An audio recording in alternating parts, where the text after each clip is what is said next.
अल्हम्दुलिल्लाहि रब्बिल आलमीन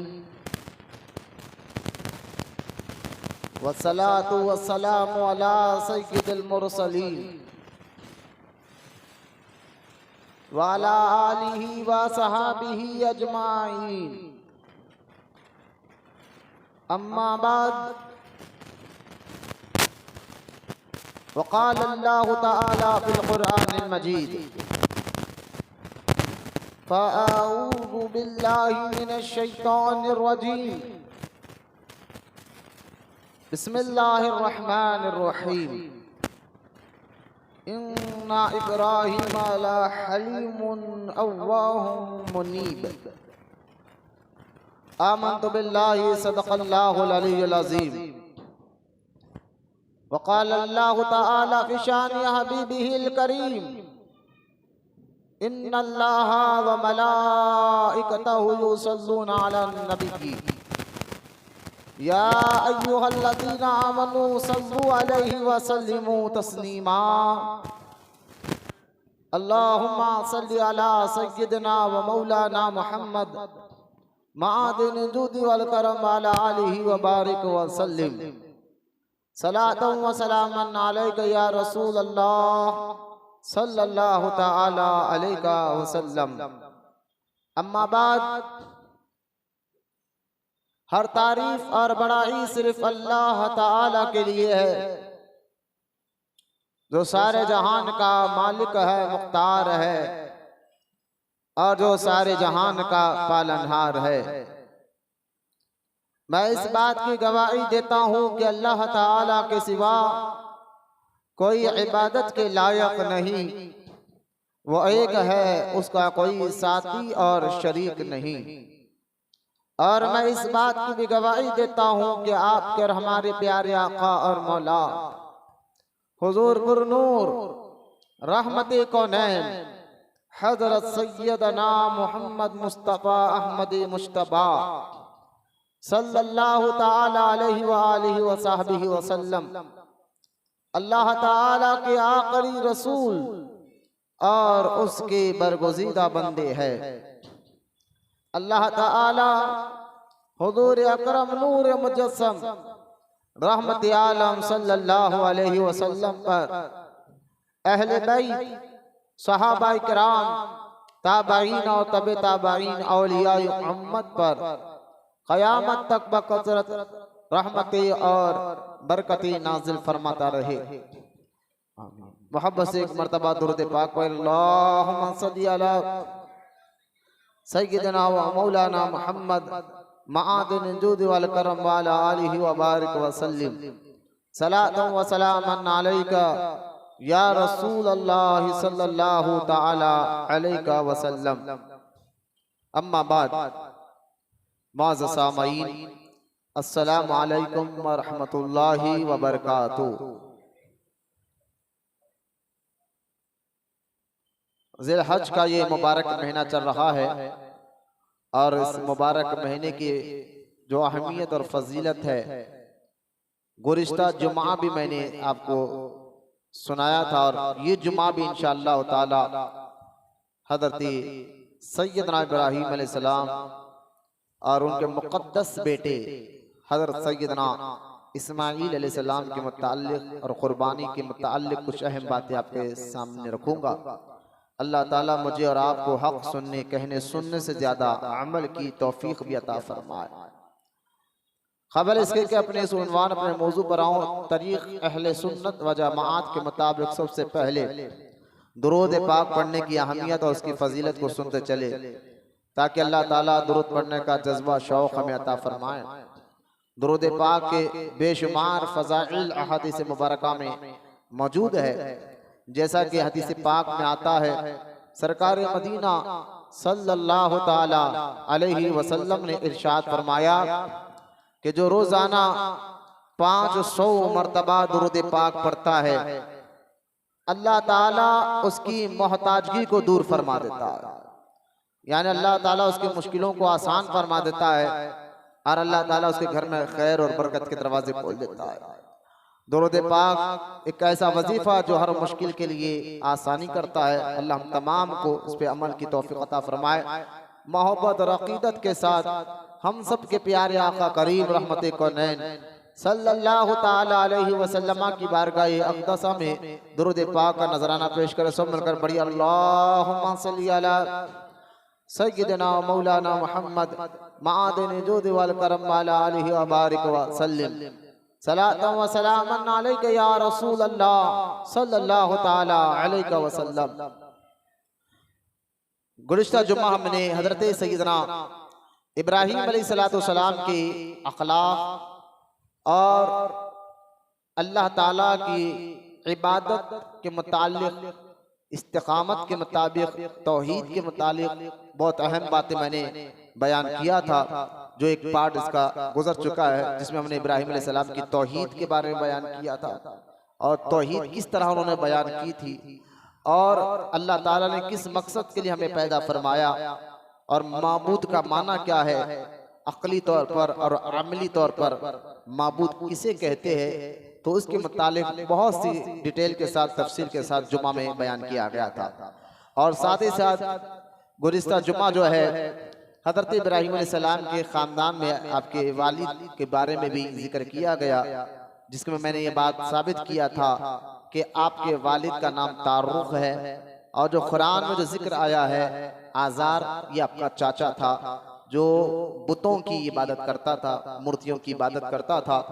इस पर मैंने कई दलाइल दी और ये बताया हुजूर, क्योंकि इब्राहीम अलैहिस्सलाम की औलाद में से हमारे आका सल्लल्लाहु अलैहि वसल्लम तशरीफ लेकर आए हैं, तो जो जिसके पुष्ट में हमारे और आपके नबी का नूर मुबारक रहा है, आदम अलैहिस्सलाम से लेकर हजरत अब्दुल्ला तक अल्लाह ताला ने सबको जो है ईमान की दौलत अता फरमाए। हुजूर का नूर ईमान वालों की पुष्ट में रहा है, हुजूर का नूर ईमान वाले मुक़द्दस पेट में रहा है। इसलिए हुजूर ने फरमाया अलैहिस्सलाम कि पाक पुश्तों और पाक रहमों में मुंतकिल करते करते मैं अपने वालिद अब्दुल्ला तक आया हूँ। तो ये हदीस के मुतालिक भी मैंने बताया, इस बात को साबित किया कि हुजूर के माँ बाप जन्नती है। हुजूर अलैहिस्सलाम के माँ सैयदा आमीना रज़ी अल्लाह ताला अन्हा, हुजूर के वालिद सैयद अब्दुल्ला रज़ी अल्लाह ताला अन्हु के मुताल्लिक़ भी मैंने डिटेल बताई कि किस तरह कि कुछ लोग वहाबी बदअक़ीदा हुजूर के माँ बाप को माज़अल्लाह मुशरिक कहते हैं, तो इस बार पर मैंने दलाल दिया कि हुजूर के माँ बाप मोमिन हैं। गुज़िश्ता जुमा ये सारी गुफ्तगू हुई है, बयान अपलोड हो चुका है, इंटरनेट पर मौजूद है। आज क्योंकि ज़िलहज्जा का ये पहला अशरा चल रहा है, इसकी आज 7 तारीख भी है, आज का ये पहला जुम्मा है इस महीने का, इस मुबारक महीने का। और जैसा ही ज़िलहज का ये मुबारक महीना आता है, हम मुसलमानों के जहन व फिक्र में हज़रत सैयदना इब्राहीम अलैहिस्सलाम की वो कुर्बानी के वाक़यात याद आते हैं। और याद रखे ये हर साल इसलिए हमारे उलमा इकराम अपनी मस्जिद में जो है ये इब्राहीम अलैहिस्सलाम के वाक़यात, इस्माईल अलैहिस्सलाम के वाक़यात इसलिए दोहराते हैं हर साल, इसलिए इसको बार बार रिपीट करते हैं ताकि हमें पता चले हमारे अकाबीर, हमारे बड़ों की तारीख कैसी थी, उनके वाक़यात कैसे थे, उन्होंने सब्र कैसे किया, उन्होंने उनका ईमान और यकीन कैसा था, तवक्कुल कैसा था, ताकि हमारी आने वाली हर नस्ल को इस बात का बहुत खूब अंदाज़ा हो जाए, समझ जाए कि दीन है क्या। बुजुर्गान दीन और अंबिया अलैहिस्सलाम के वाक़यात को समझने से, पढ़ने से और सुनने से लोग मुझसे पूछते वाला दीन को अगर मुख्तसर अंदाज में हमें समझा जाए कि इस्लाम है क्या, दीन है क्या, इसको अगर समझना है तो हमें किसी नबी अलैहिस्सलाम या किसी अल्लाह के वली के वाक़यात, उनकी ज़िंदगी को पढ़ने से हमें इस्लाम समझ में आ जाता है, दीन समझ में आ जाता है। तो खैर हज़रत इब्राहीम अलैहिस्सलाम के मुताल्लिक़ मैंने गुज़िश्ता जुमा यही बताया था कि किस तरह सबसे पहले तबलीग इन्होंने अपने वालिद आज़ार से की थी, घर से तबलीग शुरू की थी। और ये वाक़या मैंने आपके सामने बयान किया था। फिर आपके चाचा आज़ार को आपने बहुत समझाया बुतों के मुताल्लिक़, इस पर सारी गुफ्तगू हुई। और मैंने ये जुमा में बयान किया था कि दीन का काम, तबलीग का काम सबसे पहले हमारे घर से शुरू होना चाहिए। हमारे घर में तरबियत मुकम्मल होगी तो इंशाअल्लाह आने वाले वक्तों में भी बहुत सी चीजें इसके फायदे नजर आते हैं। अल-गरज़ इब्राहीम अलैहिस्सलाम जद्दी अंबिया है, अबुल अंबिया है, कई नबियों के बाप, एक रिवायत में आता है हजरत इब्राहिम अलैहिस्सलाम की औलाद में 30,000 नबी पैदा हुए। उनकी औलाद 30,000 नबियों को अल्लाह ताला ने पैदा फरमाया। फिर हजरत इब्राहिम अलैहिस्सलाम के मुक़द्दस बेटे सैयदना इस्माईल अलैहिस्सलाम की औलाद में से हमारे नबी को पैदा फरमाया। हजरत इब्राहिम अलैहिस्सलाम के एक और बेटे इसहाक अलैहिस्सलाम, फिर उनके बेटे याकूब अलैहिस्सलाम, फिर उनके बेटे यूसुफ अलैहिस्सलाम। ये इस तरह फिर ये औलाद जो है हजरत इसहाक अलैहिस्सलाम की औलाद से भी कई नबी आए हैं। लेकिन इब्राहिम अलैहिस्सलाम के जो और एक बेटे इस्माईल अलैहिस्सलाम है, उनकी औलाद में सिर्फ हमारे नबी आए अलैहिस्सलातु वस्सलाम। तो इब्राहिम अलैहिस्सलाम अबुल अंबिया भी है, नबियों के बाप भी है, कई नबी की औलाद में आए हैं। इब्राहिम अलैहिस्सलाम जद्दे अंबिया भी है, यानी हमारे नबी के जद दादा मोहतरम भी है। और ये भी उलमा ने बयान फरमाया हुजूर सल्लल्लाहु अलैहि वसल्लम के बाद सबसे अफजल नबी इब्राहिम अलैहिस्सलाम है। हमारे नबी के बाद सबसे अफजल नबी इब्राहिम अलैहिस्सलाम है। इनके वाक़यात कुरान पाक में अल्लाह ताला ने कई जगह बयान फरमाया। इब्राहिम अलैहिस्सलाम के वाक़यात कुरान में अल्लाह ताला ने सूरह बकरा में भी जिक्र है, सूरह आल इमरान में भी जिक्र है, सूरह सफ़ात में भी जिक्र है, और सूरह अंबिया में भी हजरत इब्राहिम अलैहिस्सलाम के वाक़यात का जिक्र अल्लाह ताला ने बयान फरमाया। किस तरह उन्होंने अपनी कौम के रहकर तबलीग की, दीन को समझाया और बताया। तो हजरत इब्राहिम अलैहिस्सलाम जिस दौर में थे, हजरत इब्राहिम अलैहिस्सलाम का जो इलाका जहाँ पैदा हुआ वो मुल्क शहर इराक का एक इलाका कन्नान के है। वहाँ इब्राहिम अलैहिस्सलाम पैदा हो। जिस दौर में पैदा हुआ वो दौर नमरूद का दौर था। गुज़िश्ता जुमा नमरूद कौन है, इसकी बादशाहत कैसी थी, और वो कितना बड़ा जादूगर था, किस तरह काहिन था, ये भी मैंने जुमा में बयान किया कि नमरूद के महल के बाहर एक झाड़ का था, उसका भी मैंने जिक्र किया जुमा में। और नमरूद के महल में पानी का हौज था, उसके बारे में बयान किया, वो भी इंटरनेट पे बयान अपलोड हो चुका है। तो खैर, जिस दौर में हजरत इब्राहिम अलैहिस्सलाम ने आँख खोली वो दौर बुतों की इबादत का दौर था। बहुत से लोग, हर कौम के एक अलग अलग खुदा था, हर मानने वाला अलग अलग खुदा की इबादत करता था। इब्राहिम अलैहिस्सलाम जिस दौर में देख रहे हैं कि कोई जो है पत्थरों की इबादत कर रहा था, इब्राहिम अलैहिस्सलाम जिस दौर में है तो कोई जो है झाड़ की इबादत कर रहा था, तो यहाँ तक कि जानवर की भी इबादत होती थी। और फिर जो है अगर आप आगे बढ़कर देखें तो हजरत इब्राहिम अलैहिस्सलाम के दौर मुबारका में लोग बुतों की भी इबादत करते थे। और फिर यहाँ तक कि नमरूद के मुताल्लिक भी आया कि नमरूद को भी लोग खुदा मानते थे। इस तरह हजरत इब्राहिम अलैहिस्सलाम के दौर मुबारका में बुत परस्ती थी। तो अल्लाह ताला ने हजरत इब्राहिम अलैहिस्सलाम को समझ अता फरमाई, बचपन से पैदाइशी तौर पर अक्ल और समझ और नबूवत का आला मुकाम अता फरमाया। फिर अल्लाह ताला के हुक्म से हजरत इब्राहिम अलैहिस्सलाम ने किस तरह जो है फिर तबलीग की, उसका सारा जिक्र कुरान पाक में अल्लाह ताला ने बयान फरमाया। सबसे पहले तबलीग इब्राहिम अलैहिस्सलाम ने अपने घर से शुरू की। ये भी मैंने आपके समय बयान किया किस तरह आपने अपने चाचा को समझाया कि अल्लाह को छोड़कर गैर की इबादत नहीं करना चाहिए।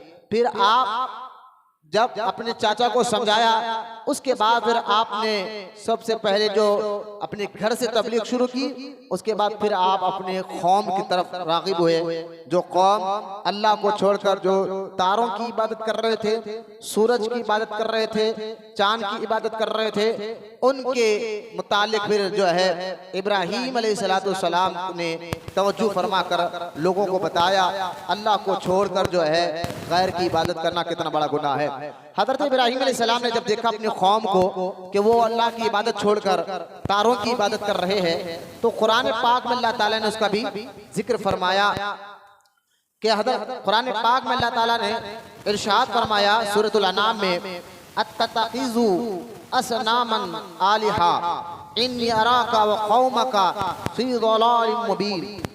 इब्राहीम अलैहिस्सलाम ने जब देखा कि लोग अल्लाह को छोड़कर गैरों की इबादत कर रहे हैं, तो आपने फरमाया क्या तुम बुतों को अपना माबूद बताते हो? बुतों को यानी झाड़ों को, पहाड़ों को, पत्थरों को, चांद को, सूरज को, तारों को तुम अपना खुदा मानते हो? बेशक मैं तुम्हें और तुम्हारी कौम को खुली गुमराही में देख रहा हूँ, ये गलत है। फिर आप अलैहिस्सलाम ने बड़े प्यारे अंदाज से उनको तौहीद के बारे में समझाया तौहीद क्या है, इसको बहुत प्यारे अंदाज से समझाया। क्योंकि बाज़ लोग जो है ना खुदा की कुदरत और ताकत को नहीं समझते, तो फिर अंबिया अलैहिस्सलाम, औलिया इकराम उनकी अक्लों के मुताबिक उनको समझाते हैं।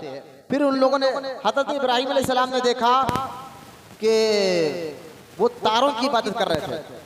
अब हज़रत इब्राहीम अलैहिस्सलाम उनको समझाने के लिए फरमाया, अच्छा तुम ये तारों को खुदा समझते हो? उन्होंने कहा ये तारे हमारा खुदा है, हम उनको अपने रब मानते हैं। तो हज़रत इब्राहीम अलैहिस्सलाम ने देखा कि अच्छा ये तुम्हारा खुदा है। कुछ देर के बाद तारा डूब गया। जब सुबह होती है तो तारा छुप जाता है, सूरज की रोशनी में डूब जाता है। तो अब इब्राहीम अलैहिस्सलाम ने उनको फरमाया, उन कौम को जो तारों को खुदा मानते थे उनके बारे में इब्राहीम अलैहिस्सलाम ने फरमाया, फलम्मा जन्ना अलैहिल लैल रआ कौकबा क़ाला हाज़ा रब्बी फलम्मा अफ़ला क़ाला ला उहिब्बुल आफ़िलीन। हज़रत इब्राहीम अलैहिस्सलाम ने फरमाया, जो रात में तारा चमक रहा था तुम उसको खुदा कह रहे हो, वो तो छुप गया। और जो छुप जाता है, जो डूब जाता है, वो खुदा हो नहीं सकता। प्यारे प्यारे अंदाज से समझा कि छुपने वाला और डूबने वाला अल्लाह खुदा हो नहीं सकता। वो माबूद है, ना उसको उंगली आती है, ना उसको सुस्ती आती है, ना उसको काहली आती है, ना वो सोता है। वो तो हर ऐब से पाक है, उसके अंदर कोई ऐब नहीं। वो छुपता है ना डूबता है। तो लिहाजा इब्राहीम अलैहिस्सलाम ने कहा, ये जो तुम समझ रहे थे तारों को अपना खुदा, ये तो डूब गया, छुप गया, और डूबने छुपने वाला खुदा नहीं हो सकता। फिर लोगों ने कहा कि नहीं, हम चांद को अपना खुदा समझते हैं, चांद को खुदा समझते हैं। फिर चांद भी जब डूब गया, छुप गया, तो हज़रत इब्राहीम अलैहिस्सलाम ने फिर उनको फरमाया, फलम्मा राअल क़मर, क़मर कहते हैं अरबी में चांद को, राअल क़मर बाज़िग़न क़ाला हाज़ा रब्बी फलम्मा फ़ला क़ाला ला इल्म यहदीनी रब्बी लाकुनन्ना मिनल क़ौमिज़ ज़ालिन। आपने फरमाया, देखो तुम चांद को अपना खुदा समझ रहे थे, लिहाजा वो भी डूब गया। और हज़रत इब्राहीम अलैहिस्सलाम, क्या इसे मेरा रब कहते हो, तुम अपना रब कहते हो? फिर जब वो डूब गया तो फरमाया, अगर मुझे मेरे रब ने हिदायत ना दी होती तो मैं भी तुम्हारे तुम लोगों की तरह गुमराह होता। लिहाजा डूबने वाला खुदा नहीं हो सकता। ये इब्राहीम अलैहिस्सलाम ने तारों वालों को, चांद वालों को दलाइल ली। फिर लोगों ने कहा नहीं, सूरज हमारा खुदा है और सूरज की हम इबादत करते हैं। तो हज़रत इब्राहीम अलैहिस्सलाम ने फिर उनको भी समझाया, फरमाया, अब कुरान पाक में सूरतुल अनाम में अल्लाह पाक इरशाद फरमाता है, इब्राहीम अलैहिस्सलाम ने फरमाया, फलम्मा रअ अश-शम्स बाज़िग़ा, शम्स कहते हैं अरबी में सूरज को। आप एक एक आयत पढ़कर आपको समझा रहा हूं। फलम्मा रअ अश-शम्स बाज़िग़तन क़ाला हाज़ा रब्बी, लोगों से कहा ये तुम्हारा खुदा है, हाज़ा रब्बी तुम्हारा खुदा है। फरमाया, हाज़ा रब्बी हाज़ा अकबर फलम्मा अफ़लत क़ाला या क़ौम इन्नी बरीउम मिम्मा तुशरिकून। हज़रत इब्राहीम अलैहिस्सलाम फरमाया, जब तुम सूरज को चमकता देखते हो तो फरमाया, क्या ये तुम्हारा रब है? ये तो उन सब से बड़ा है। फिर जो डूब गया तो फरमाया, ऐ मेरी कौम, मैं इन चीजों से बेजार हूँ जिन्हें तुम अल्लाह के अलावा पूछते हो। अल्लाह को छोड़कर चांद की इबादत करते हो, अल्लाह को छोड़कर सूरज की इबादत करते हो, अल्लाह को छोड़कर तारों की इबादत करते हो। जब रात आती है तो सूरज डूब जाता है, दिन आता है तो चांद तारे डूब जाते हैं, और डूबने वाला खुदा नहीं हो सकता। ये हजरत इब्राहीम अलैहिस्सलाम ने बयान फरमाया।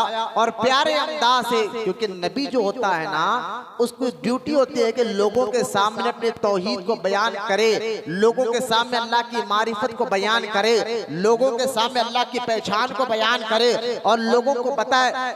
नबी आवाम के सामने, लोगों के सामने अला ऐलान अपने तौहीद का भी इकरार करता है, यानी लोगों को ये बताता कि मैं अल्लाह की इबादत करता हूँ, अपने ईमान का, अपने तौहीद का भी इकरार करता है। और लोगों को भी जो अल्लाह को छोड़कर गैर की इबादत करते हैं उनको भी समझाता है कि तुम लोग, यानी उनको भी मारिफत दिलाते हैं, नबी उनको भी पहचान दिलाता है अल्लाह ताला की। इससे मालूम हुआ नबी जो होता है अपने ईमान, अपने अकीदे को छुपाते नहीं, माहौल कैसा भी हो।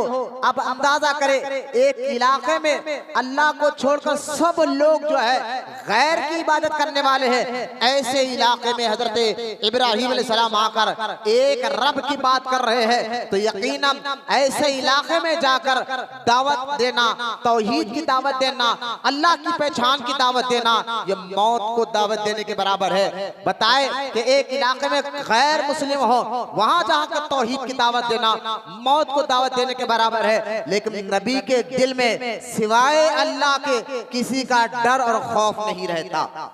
नबियों की अजमत को समझिए आप, उनकी अहमियत, उनके मुकाम और मर्तबे को समझिए। एक आम आदमी की तरह नबी नहीं होता, वो आम आदमी की तरह उनके अंदर डर, खौफ, बेचैनी, अभी माहौल नहीं है, अभी वक्त नहीं है, अभी हालात नहीं है।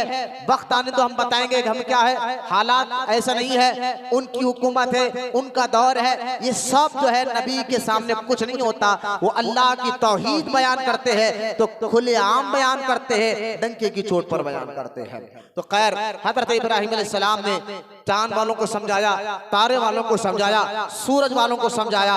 फिर इब्राहिम अलैहिस्सलाम ने फरमाया इन्नी वजहतु वजीहा लिल्लज़ी फतरा समावाति वल अर्ज़ हनीफा वमा अना मिनल मुशरिकीन।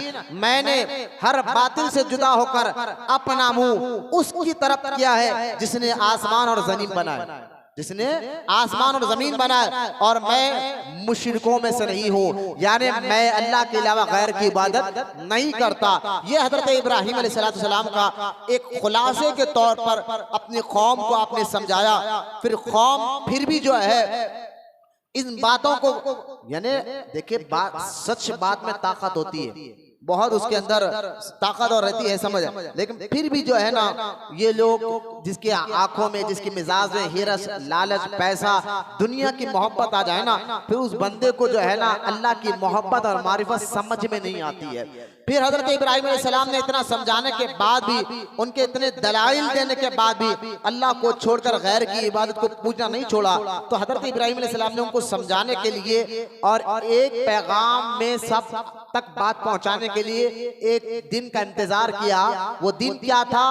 मुशरिकों और काफिरों के पास महीने में, 2 महीने में या 6 महीने में एक बार एक इनका त्योहार यानी खुशी का दिन आता है। तो उस खुशी के दिन में तमाम के तमाम लोग एक मैदान में जमा होकर अपने खुराफात, अपनी ख्वाहिशात, जिसको माज़अल्लाह ईद तो हम नहीं कहेंगे, ईद तो सिर्फ हमारे लिए आती है, लेकिन मैं समझाने के लिए कि उन गैर मुस्लिम उसको ईद की तरह सेलिब्रेट करते हैं, खुशी मनाते हैं, एक मैदान में जमा होकर अपने खूब मजे लेते हैं। इस तरह इब्राहिम अलैहिस्सलाम के दौर में इब्राहिम अलैहिस्सलाम की कौम एक मैदान में जमा होकर अपना त्योहार मना रही थी, यानी पूरा शहर खाली था, पूरे शहर के लोग एक मैदान में जमा होकर 3 महीने 2 महीने में एक बार वो काम करते थे, जिसमें नाचना गाना होता, खाना पीना होता, हर तरह के खुराफात होते। इब्राहिम अलैहिस्सलाम ने देखा कि पूरी की पूरी कौम शहर में अपने घरों में नहीं, उस मैदान में जमा होकर अपना मजहबी प्रोग्राम, अपना त्योहार बना रहा है और सारा का सारा शहर खाली है। यहाँ एक और बात मैं आपको बताते हुए आगे बात करता हूँ कि देखिए आज भी बड़े बड़े बुजुर्गान दीन के मज़ारात, जैसा कि हमारे हैदराबाद में देख लिए 700 साल पहले हजरत सैयदना बाबा शरफुद्दीन रहमतुल्लाहि ताला अलैह आए थे, जिनका मज़ार मुबारक पहाड़ी शरीफ मार्कस के आगे मौजूद है। अगर आप जलपल्ली चले जाए तो हजरत सैयदना फखरुद्दीन बाबा रहमतुल्लाहि ताला अलैह, जिनका मज़ार जलपल्ली रोड पर मौजूद है। अगर आप शमशाबाद के इलाके में चले जाए तो हजरत सैयदना शहाबुद्दीन सोहरवर्दी रजी अल्लाह ताला अन्हु का मज़ार आपको नजर आएगा। अगर आप टोली चौकी के आगे ख्वाजा गुड़ा चले जाए तो वहां पर भी सैयदना ख्वाजा फखरुद्दीन बाबा रहमतुल्लाहि ताला अलैह नजर आएंगे। ये वो बुजुर्गान दीन के मैं नाम ले रहा हूँ जहां आज भी पहाड़ी इलाके हैं, आज भी ज्यादा डेवलप नहीं है। अब अंदाजा करें शमशाबाद के इलाके की बारगाह पहाड़ी शरीफ को देख ले, आज 2024 में भी यहाँ पर जो है ना ज्यादा डेवलप नहीं है। तो 700 साल पहले क्या था? आज से 700 साल पहले यहाँ कौन इंसान रहता था होगा? फिर आपने सुना कि बुजुर्गान दीन तबलीग के लिए आते हैं, तो फिर भाई आज ये हाल है, आज यहाँ धीरे धीरे ये इलाकों में आबादी हो रही है, तो 700 साल पहले यहाँ कैसा हाल था होगा? 700 साल तो दूर की बात है, 50 साल पहले शाहीन नगर का इलाका पूरा जंगल था, पहाड़ी शरीफ का इलाका पूरा जंगल था, आज आबादी हो रही है। फिर ये बुजुर्गान दीन किसको तबलीग करते थे? आज इंसान ने इंसान का पता नहीं। तो इस सवाल का मैं आपको जवाब देने हुए एक बात बताऊं कि याद रखे बुजुर्गान दीन रहमतुल्लाहि ताला अलैह आते थे शहरों में तबलीग के लिए, दीन के काम के लिए। ये बात थोड़ा सा तजुर्बे की है, आप तो अच्छा बात ज़हन में बैठा ले ताकि आपको बुजुर्गों से मोहब्बत भी है तो बात भी आगे समझ में आ जाए। ये जो बुजुर्गान दीन, जो बाबा शरफुद्दीन रहमतुल्लाह अलैह है, शमशाबाद में शहाबुद्दीन बाबा है, जलपल्ली में फखरुद्दीन बाबा है, ये जो बुजुर्गान दीन जो है 700 साल पहले किसको तबलीग करते थे कि जहाँ तो लोग आज भी लोग बहुत कम नजर आते हैं? इसका जवाब ये है, असल में ये बुजुर्गान दीन ऐसे इलाकों को अपना मस्कल बनाते, अपना मरकज बनाते, जहाँ पर 2 महीने 3 महीने में जो है लोग गैर मुस्लिम वहां आकर अपना तिहार मनाते थे। बल्ब की तादाद में, हजारों की तादाद में आकर एक खुले मैदान में वो अपना तिहार मनाते थे। ऐसे मैदान में जाकर फिर ये बुजुर्ग तबलीग करते थे। आप समझ गए कि बाबा साहब ने तबलीग क्या की? जंगल में बैठकर अल्लाह करने का नाम नहीं। ये बुजुर्ग और ऐसे भी बुजुर्ग है जो जंगलों में बैठकर अल्लाह की इबादत में वक्त गुजारते हैं, लेकिन ये जो बुजुर्गान दीन है जो जंगल में रहते पर भी तबलीग करते हैं, वो बाबा शरफुद्दीन रहमतुल्लाह तआला अलैह। असल उनका मकसद तबलीग करना होता है। तो साल में 6 महीने 3 महीने में बल्ब में जमात जो पब्लिक होती थी, हजरत बाबा साहब उनको तबलीग करते थे, हजरत शहाबुद्दीन बाबा उनको तबलीग करते थे। मैं ये बनावटी बात नहीं कर रहा हूँ। अगर आप शमशाबाद के इलाके की तारीख पढ़े तो आपको पता चलेगा कि आज से 500-600 साल पहले जो वो इलाका है वहां पर लोग जमा होते थे त्योहार मनाने के लिए। तो खैर ये भी बात, तो हजरत इब्राहिम अलैहिस्सलाम के दौर में भी कुछ ये दौर शुरू से चलते रह रहा। काफिरों मुशरिकों में वो कोई एक दिन मुकर्रर कर वहां जाकर अपनी खुशी मनाते, अपना तिहार मनाते हैं। जब सारा शहर खाली हो गया और सब के सब तिहार मनाने चले गए, तो हजरत इब्राहिम अलैहिस्सलाम ने देखा अब सारे लोग शहर में नहीं है, सब मैदान में जमा है। हजरत इब्राहिम अलैहिस्सलाम ने उनके बुत खाने में जाकर उन बुतों के किसी का हाथ, किसी का पैर, किसी की नाक, किसी का कान, किसी की आंख तोड़कर, और जो कई मूर्तियां उसमें थे, कई बुत उसमें थे, और सबसे बड़े बुत के हाथ में हजरत इब्राहिम अलैहिस्सलाम ने एक कुल्हाड़ी दे दी और खामोश आकर बैठ गए। अब उनकी कौम वापस जब शहर में आई और आकर अपने जब बुतों का हाल देखा कि किसी का पैर टूटा हुआ है, किसी का हाथ टूटा हुआ है, किसी के कान टूटी हुई है, तो सारे लोग ने कहा एक जुबान होकर, हो ना हो ये काम इब्राहिम ने किया अलैहिस्सलाम। क्योंकि वो सारे शहर में एक बंदा है जो इनके बारे में गलत बोलता था। तो सारे लोगों ने इब्राहिम अलैहिस्सलाम के पास आकर जमा हुआ और जमा होकर कहा ये आपने क्या किया? हजरत इब्राहिम अलैहिस्सलाम ने उनको समझाने के लिए, क्योंकि नबी झूठ नहीं बोलते, मजाक में भी नहीं बोलते, लेकिन उनको समझाने के लिए बोले क्या किया? मैंने कहा ये हमारे बुतों का हाल किसने किया है? तो हजरत इब्राहिम अलैहिस्सलाम ने कहा देखो जो सबसे बुत के हाथ में जो कुल्हाड़ी है उससे पूछो, शायद उसको गुस्सा आया कि मेरे रहते हुए तुम्हारा क्या काम है, इसने सबको तोड़ दिया होगा, किसी का हाथ तोड़ा होगा, किसी का पैर टेढ़ा होगा, किसी का कान तोड़ा होगा, इनसे पूछो।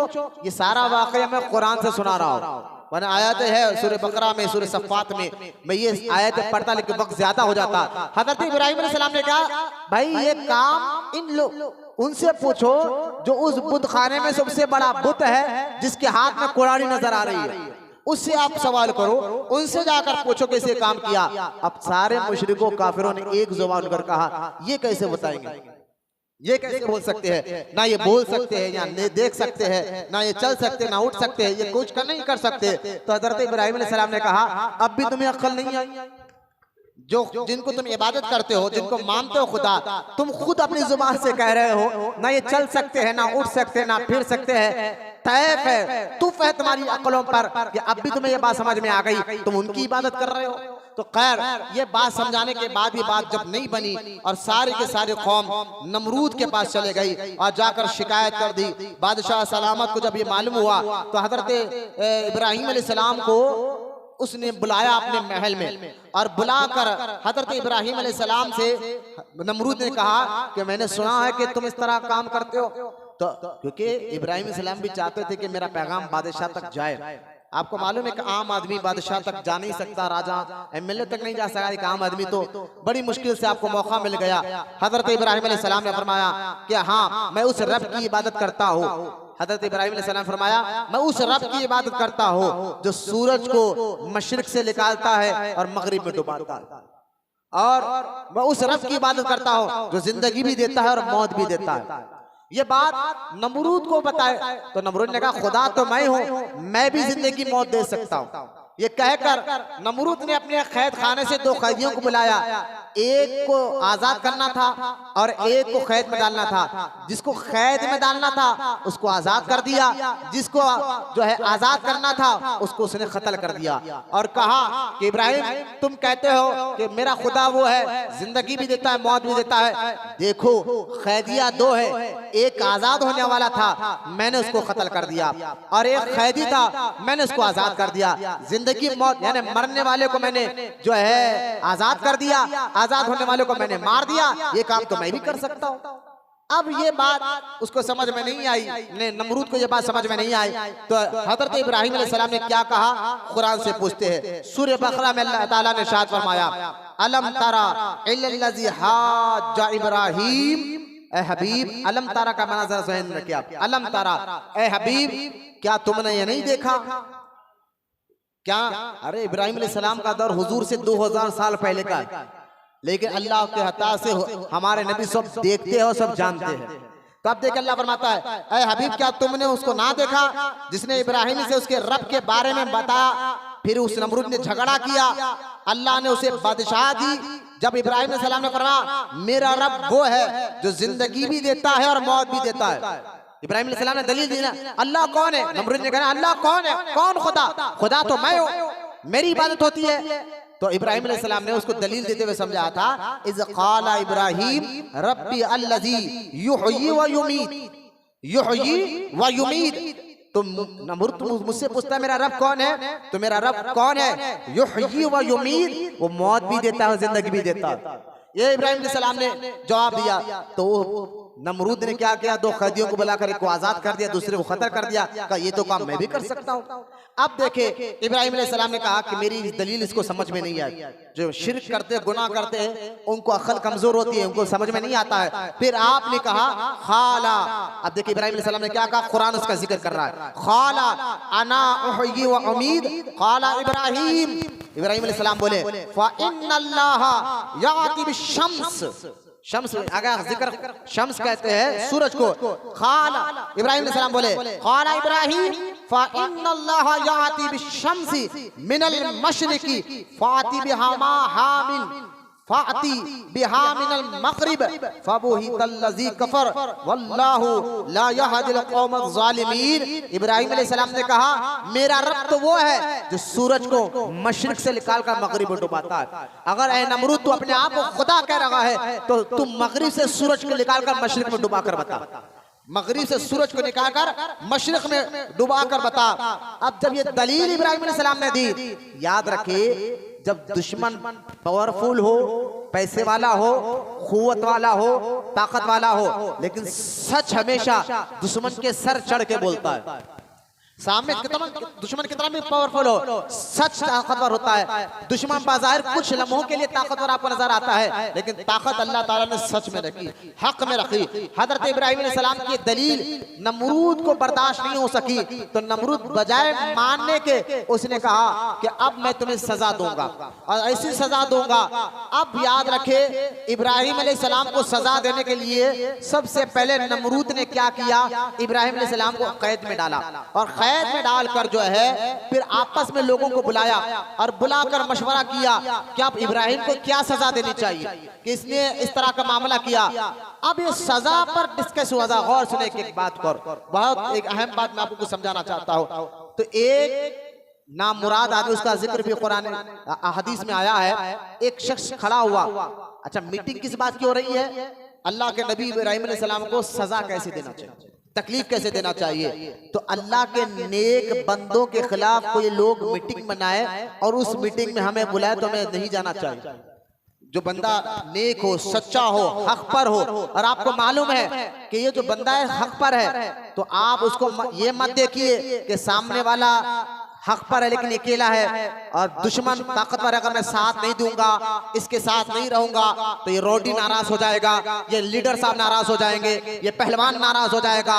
तो कुव्वत को देखकर फैसला मत करो, सच को देखकर फैसला करना चाहिए। वरना अगर कुव्वत और ताकत को देकर मालूम है कि फला इलाके में बंदा वो सच्चा है, रौडी गलत है, फिर भी लोग रौडियों का डर के साथ दे रहे हैं, पावर को देकर, ताकत को देकर, याद रखे अल्लाह फिर जालिमों पर जालिम को मुसल्लत करता है। फिर जो है सच ही ताकतवर होता है। इब्राहिम अलैहिस्सलाम को जो है क्या सजा देना है। नमरूद ने एक मीटिंग की तो एक शख्स ने खड़ा उस मीटिंग में गया, पहले तो ये गलत किया, गया उस मीटिंग में और उस मीटिंग में जाकर उस शख्स ने खड़ा होकर कहा कि ऐ बादशाह, उसको खुश करना था। जैसे कि कुछ लोग सिर्फ लीडर को खुश करना चाहते हैं, सामने वाला गरीब हो, बेसहारा हो, यतीम हो, कुछ भी उसको मतलब नहीं है, लीडर साहब खुश हो जाए, रौडी साहब खुश हो जाए, पहलवान साहब खुश हो जाए, बस उनको खुश करने के लिए हर एक का साथ छोड़ना तैयार है। लिहाजा जालिमों को खुश करने के लिए अगर तुम उनका साथ दोगे तो याद रखे कि जालिम जो जुल्म करता है उसको जालिम कहते हैं। तो आपको एक बात मैं बताता चलो, अल्लाह ताला जालिम को सजा बाद में देता है, साथ देने वालों को पहले सजा मिलती है। जालिम को सजा बाद में मिलती है। जालिमों का साथ जो देते हैं, रौडियों, पहलवानों, सुदखोरों और गैरों का जो नाहक के लोगों का साथ देते हैं, साथ देने वालों को सजा पहले दी जाती है। जिसका वाक़या करबला देखे, यजीद बाद में मरा, साथ देने वाले पहले मरे। यजीद बाद में मरा, साथ देने वाले पहले मरे। तो याद रखे, अपने खानदान का मसला हो, घर का मसला हो, पड़ोसी का मसला हो, जो है मोहल्ले का मसला हो, सच के साथ रहे, हक के साथ रहे। अगर खानदान में ऐसे खिलाफ मीटिंग हो रही है जिसके खिलाफ आप जानते हैं कि जिसके खिलाफ मीटिंग हो रही है वो सच्चाई पर है, वो हक पर है, लेकिन खानदान के बड़े बुला रहे नहीं आओ हमारी बात मानो, तो याद रखो खानदान के बड़ों का नहीं, हक को देखा जाएगा, सच को देखा जाएगा। और हक और सच के साथ अल्लाह ताला होता है। याद रखें, सच के साथ अल्लाह होता है। अब गौर करें, हजरत इब्राहिम अलैहिस्सलाम के बारे में नमरूद ने जब मीटिंग बुलाई तो उस शख्स ने खड़ा होकर ये जवाब दिया था कि एक काम करे, इब्राहिम अलैहिस्सलाम को एक चार दीवारी के अंदर लकड़ियां जमा कर जिंदा जला दिया जाए। ये मशवरा दिया तो और ये मशवरा नमरूद को पसंद भी आया। फिर अल्लाह पाक ने, जिसने ये मशवरा दिया था ना, अल्लाह ताला ने उस शख्स को क्या किया, जिंदा जमीन में धंसा दिया उसी वक्त। क्योंकि नबी सच के खिलाफ आवाज उठाएंगे और जुल्म के खिलाफ, जुल्म के यानी सच के का साथ नहीं देंगे, जुल्म का साथ देंगे, तो मैंने कहा साथ देने वालों को पहले सजा मिलती है। हदीस पाक में आता है, इब्राहिम अलैहिस्सलाम को जलाने का मशवरा देने वाले को अल्लाह ताला ने जमीन में जिंदा धंसा दिया। इसलिए याद रखे, हमेशा इस वाक़े से हमें पता चल रहा है, ये वाक़े से हमें सबक मिल रहा है कि सच्चों के साथ रहा करे, ताकत और पावर को ना देके हक को देके हक का साथ दे, फिर अल्लाह ताला दोनों जहां में उसको इज्जत अता फरमाता है। तो खैर, हजरत इब्राहिम अलैहिस्सलाम को जलाने का मशवरा देने वाले को अल्लाह ने जिंदा जमीन में धंसा दिया।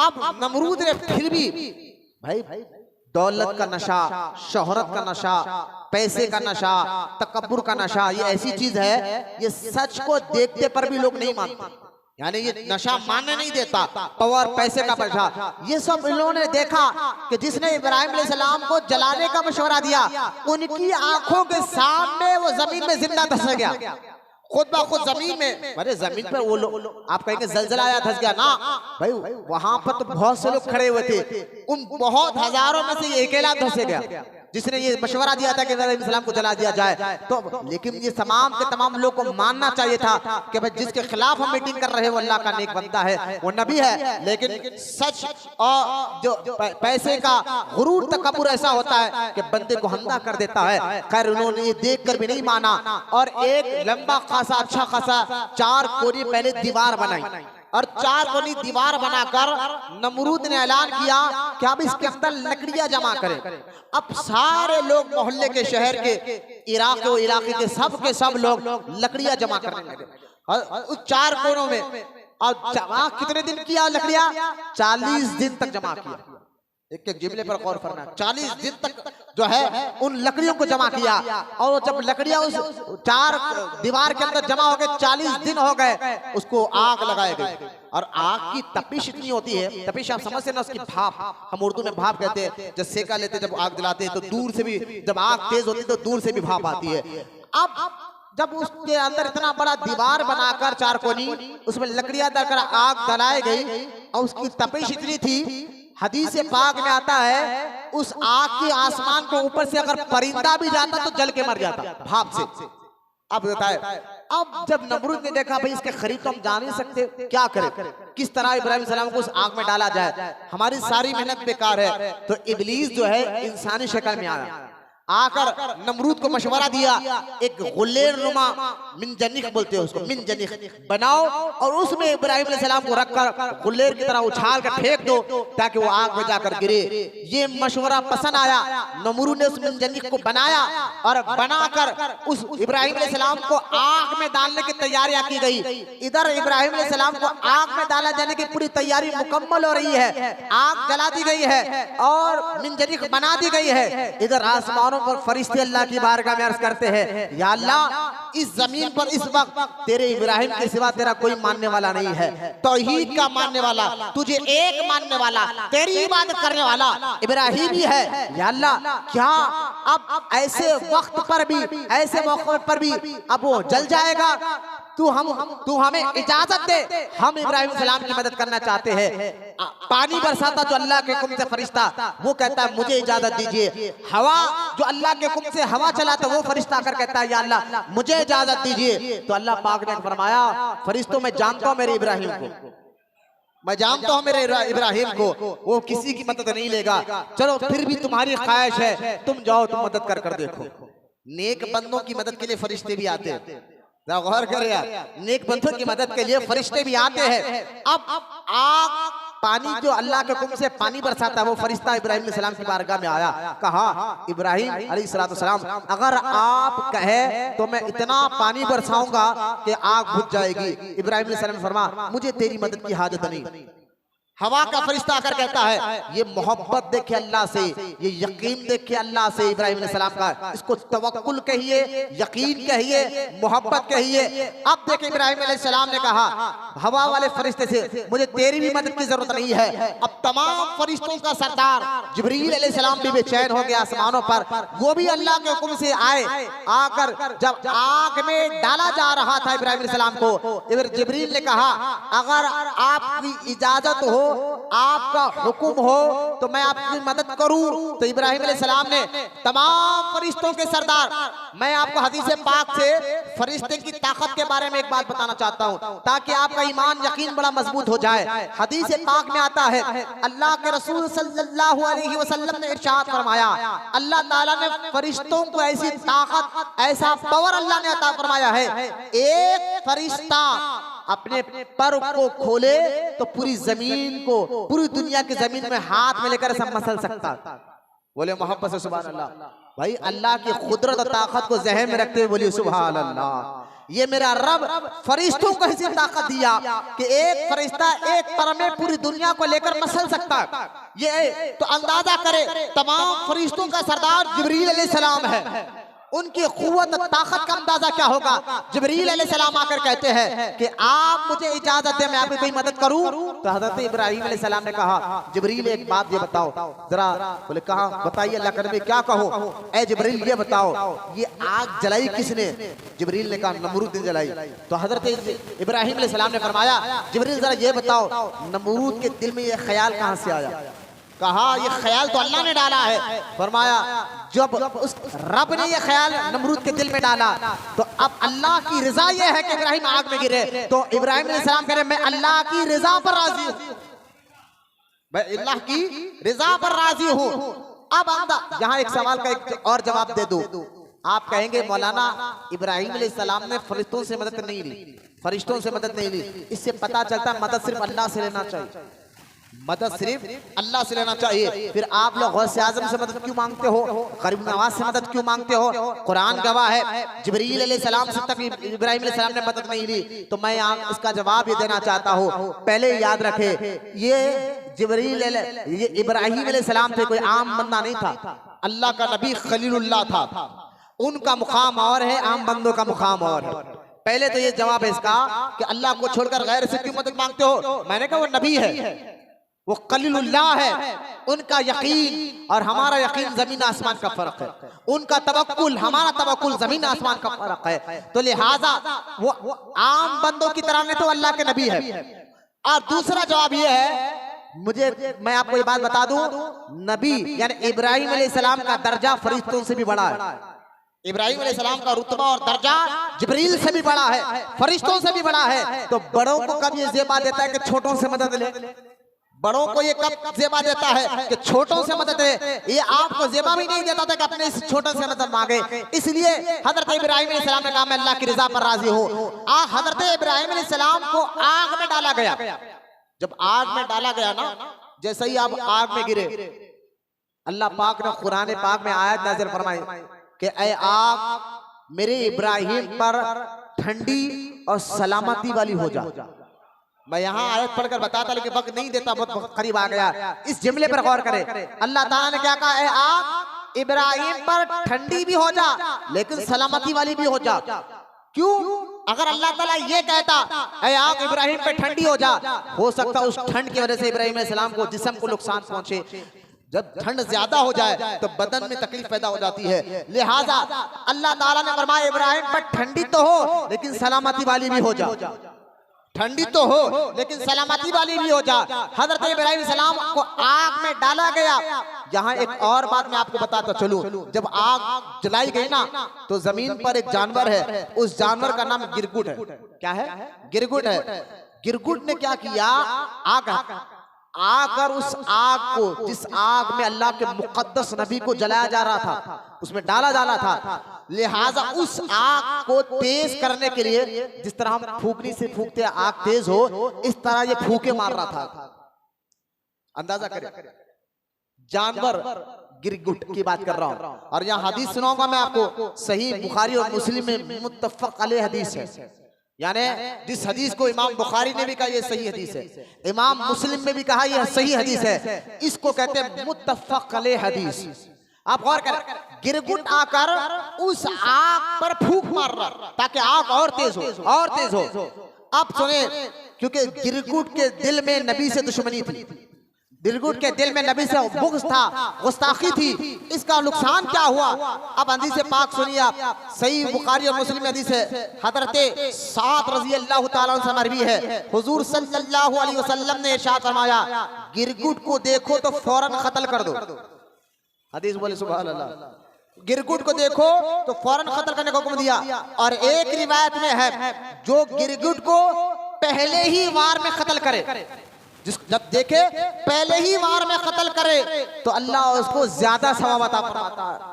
फिर दूसरे वार में कत्ल करे, एक वार में नहीं मारा, दूसरे वार में मारा तो कम सवाब, तीसरे में मारा तो और कम सवाब, लेकिन अगर पहले वार में मार दिए तो ज्यादा सवाब। बोले मोहम्मद से सुभान अल्लाह। अब देखिए एक और हदीस सुनिए आप, उम्मे शरीक रज़ी अल्लाह ताला अन्हा से रिवायत है, हुजूर सल्लल्लाहु अलैहि वसल्लम ने गिरगिट के मारने का हुक्म दिया। हुजूर ने फरमाया गिरगिट को मारो, और फरमाया ये इब्राहिम अलैहिस्सलाम की जलाई जाने वाली आग पर फूके मारता था, ये इब्राहिम अलैहिस्सलाम की जलाई जाने वाली आग पर फूके मारता था। ये हदीस बुखारी और मुस्लिम में। बोला मोहम्मद से सुभान अल्लाह। सही बुखारी और मुस्लिम की बात सुना रहा हूँ। और एक और हदीस सैयदना आयशा सिद्दीक़ा रज़ी अल्लाह ताला अन्हा से रिवायत है, हुजूर सल्लल्लाहु अलैहि वसल्लम ने फरमाया गिरगिट को मार डालो, क्योंकि ये इब्राहिम अलैहिस्सलाम के लिए जलाई जाने आग पर फूके मारता था, फूके मारता था। रावी कहते हैं उम्मुल मोमिनीन आयशा सिद्दीक़ा रज़ी अल्लाह ताला अन्हा उनको मार दिया करती थी, यानी गिरगिट को देखती तो फौरन मार दिया करती थी। लिहाजा इन हदीसों से साबित हुआ गिरगिट को जहां भी देखो फौरन मारने का हुक्म दिया गया। मैं इन हदीस से आपको समझाना बताना यह चाहता हूं, अगर एक दुश्मनी जानवर अल्लाह के नबी से करे, गौर करें आप, 2000 साल पुरानी बात, गिरगिट का दादा परदादा नस्ल किसने उस दुश्मनी की थी, लेकिन अंदाजा करे अब कयामत तक गिरगिट को मारने का हुक्म है, कयामत तक गिरगिट को मारने का हुक्म है। तो पता क्या चला, नबी से अगर दुश्मनी जानवर भी करे, नबी से दुश्मनी जानवर भी करे तो अल्लाह ताला उसको कत्ल करने का हुक्म देता है। तो जो अपने आप को नबी का गुलाम कहकर हुजूर की गुस्ताखी करे, जिसको आज के दौर में वहाबी बदअकीदा कहते हैं, वो जन्नती कैसे हो सकते हैं? वो भी गुस्ताख रसूल है, क्योंकि अल्लाह ताला अपने हबीब की बेइज्जती को जो है ना, फिर उस वक्त फौरन जो है उस पर अपना कहर नाजिल फरमाता है, क्योंकि रब ताला अपने हबीब से बड़ी मोहब्बत फरमाता है। खैर ये हदीस पाक से पता चला हजरत इब्राहिम अलैहिस्सलाम को आग में डाला गया। अल्लाह ने हुक्म दिया, ए आग इब्राहिम पर ठंडी भी हो जाओ, सलामती वाली भी हो जाओ। अब इब्राहिम अलैहिस्सलाम को आप सोच रहे होंगे, उस आग में इब्राहिम अलैहिस्सलाम जैसे ही गिरे तो अल्लाह पाक ने फरिश्तों को हुक्म दिया कि बड़ी इज्जत के साथ उनको जमीन पर रखो, यानी आग के बीच में बिठाओ। और चारों तरफ अल्लाह ताला ने आग के चारों तरफ फूल यानी गुलाब के, चमेली के, कमल के फूल ऐसे खिला दिए, यानी एक बाग फूलों का बना दिया। बोलो ना मोहब्बत से सुभान अल्लाह। बाहर से तो आग दिख रही है, लेकिन इब्राहिम अलैहिस्सलाम फूलों के बाग में जाकर बैठ गए। हजरत इब्राहिम अलैहिस्सलाम कहते हैं मैंने उस बाग में बैठा और चारों तरफ बाग। फिर अल्लाह पाक ने क्या किया, क्योंकि इब्राहिम अलैहिस्सलाम उस आग में जो चार दीवारें के अंदर जलाई गई थी, जरा उसके कंडीशन को जहन में रखिए, उसकी तपिश को जहन में रखते हुए बात सुने। उस आग में इब्राहिम अलैहिस्सलाम 1 घंटा 2 घंटे 1 दिन 2 दिन नहीं रहे, 40 दिन तक रहे। 40 दिन तक उस आग के अंदर रहे और अल्लाह पाक ने उस आग के बीचों बीच एक फूलों का बाग बना दिया, एक तख्त रख दिया और साथ में देखा मेरा इब्राहिम तन्हा अकेला रहेगा, तन्हा अकेला रहेगा। एक फरिश्ते को अल्लाह ताला ने इब्राहिम जैसा शक्ल वाला पैदा किया, फरमाया जा इब्राहिम इस आग के अंदर है और तन्हा रहेगा तो दिल घबराएगा, अकेला रहेगा तो दिल बोर होगा, तू जाकर उससे बातें करते रहे। बोलो ना मोहब्बत। फरिश्ते को अल्लाह पाक ने भेज दिया सेम इब्राहिम अलैहिस्सलाम की शक्ल में। अब वो फरिश्ता हज़रत इब्राहिम अलैहिस्सलाम से बातें करते रहता। 1 दिन 2 दिन 40 दिन के बाद नमरूद अपने महल में चढ़ा, अपने महल पर चढ़ा और चढ़कर जो ऊपर से देखा कि हज़रत इब्राहिम अलैहिस्सलाम आग के बीचों बीच एक तख्त पर और एक जो है ना फूलों के बाग में बैठे हुए। चारों तरफ आग जल रही है, लेकिन बीचों बीच क्या है, तख्त है, फूलों का बाग है और इब्राहिम अलैहिस्सलाम बैठे हैं और उनकी जैसा सेम शक्ल वाला एक और शख्स बैठा हुआ है। अब हजरत इब्राहिम अलैहिस्सलाम को नमरूद ने अपने महल पर से देखा और देखकर कहा इब्राहिम ये तुम्हारे साथ कौन है जो बैठा हुआ है? हजरत इब्राहिम अलैहिस्सलाम ने फरमाया ये अल्लाह का मुक़द्दस फरिश्ता है। आप समझे एक बात को, आप फरिश्ता नूर से बना। फरिश्तों के बारे में यकीन रखें, क्योंकि कुरान पाक में ना आमना रसूल या आयत सूरह बकरा में व मलाइकतिही व कुतुबिही, अल्लाह पर ईमान लाओ, रसूलों पर, नबियों पर, फरिश्तों पर भी ईमान लाओ, व मलाइकतिही फरिश्तों पर भी ईमान लाओ। तो फरिश्ते जो है ना अल्लाह के नूर से बने। अल्लाह के किसे बने? नूर से बने। सबको मालूम है, वहां भी इस बात को मानता है। हम कहते हैं हमारे नबी भी अल्लाह के नूर से बने। यूं तो सारी कायनात हुजूर के सदक़े में बनी है, ये और बात है, लेकिन मैं समझाना चाहता हूँ वहाबी कहते हैं अगर नबी नूर से बने तो इंसानी शक्ल में कैसे आ सकते, इंसान बनकर कैसे आ सकते? मैंने कहा हमारे नबी नूरी बशर है। अल्लाह पाक ने उनकी हकीकत तो नूर है, लेकिन बशर बनकर आए, इंसान बनकर आए हैं। तो बात वहाबियों को ये बात हजम नहीं होती, ये कैसे हो सकता है? नूर एक इंसान कैसे बन सकता है? मैंने कहा ये आयत नहीं बता रही है कि इब्राहिम अलैहिस्सलाम के साथ उनकी शक्ल वाला फरिश्ता, फरिश्ता तो नूर होता है, लेकिन अल्लाह पाक ने उनको इब्राहिम जैसी शक्ल इंसान बनाकर भेजा था। मैं ऐसे कई मिसालें दे सकता हूं कि फरिश्ते जब इंसान बनकर आ सकते हैं तो हमारा नबी तो फरिश्ते नूर है, वो इंसानी शक्ल में आ सकते हैं, तो हमारे नबी अलैहिस्सलाम अक्लमंद को इशारा काफी है।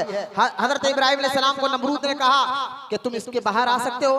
आपने फरमाया हाँ मैं आ सकता हूँ, ये आग मेरा कुछ नहीं बिगाड़ सकती।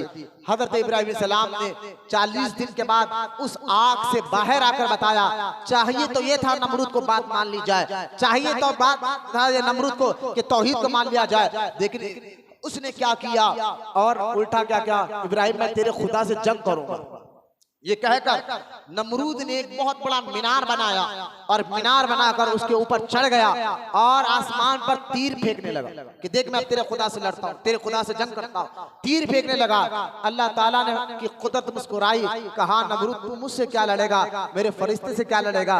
अल्लाह ताला ने अपने मखलूक में से एक कमजोर, एक हकीर मखलूक को नमरूद को मारने के लिए भेजा। अल्लाह फरिश्तों को नहीं भेजा कि जाओ नमरूद को मार दो, अल्लाह ने शेर को नहीं भेजा कि जाओ नमरूद को मार दो, बबर को नहीं भेजा, चीते को नहीं भेजा, कोई ताकतवर जानवर को नहीं भेजा, फरिश्तों को नहीं भेजा। अल्लाह की तमाम मखलूक में से सबसे ज्यादा कमजोर मखलूक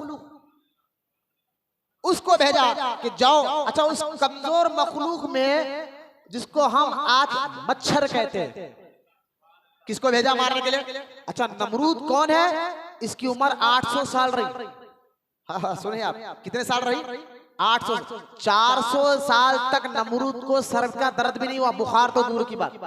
फिर खुदा बोलता था, तो इससे पता ये चला कि जालिमों को अल्लाह ढील देता है।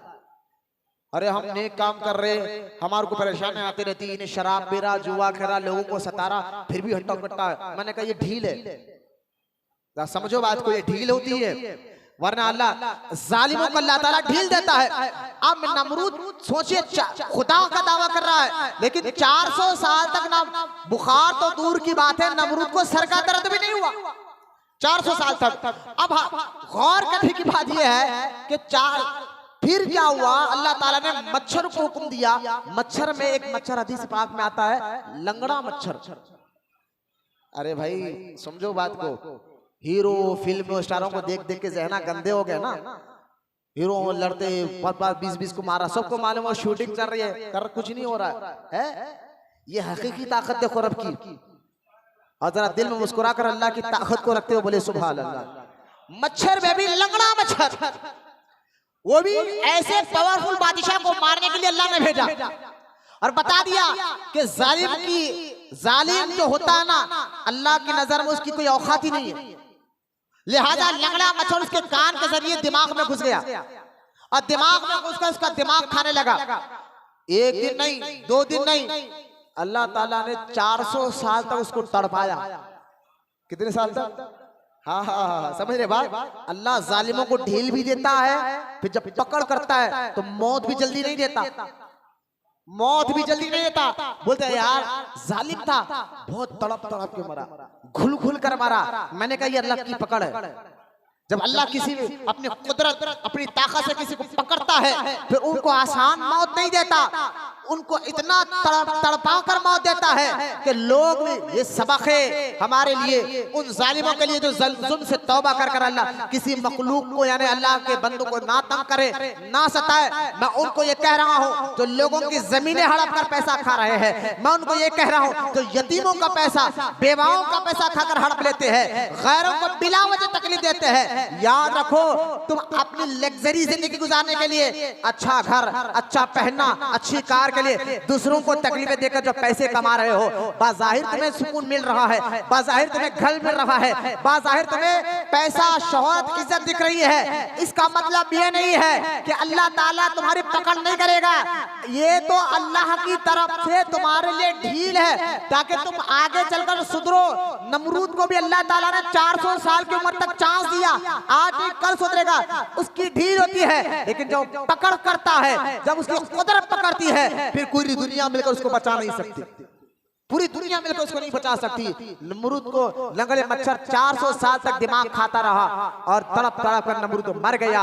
हजरत इब्राहिम अलैहिस्सलाम वो जात मुबारक है, मैंने जुमा में भी कहा था, अल्लाह ताला ने हमारे नबी के बाद कोई बड़ा मर्तबा अगर किसी नबी को दिया है तो इब्राहिम अलैहिस्सलाम है। और हजरत इब्राहिम अलैहिस्सलाम की जिंदगी को अगर आप देखें, हजरत इब्राहिम अलैहिस्सलाम की जिंदगी देखो, मैं और ये उठने बैठने वालों को समझाओ, बेटा सामने आ जाओ, आप 2 जने सामने आओ बेटा।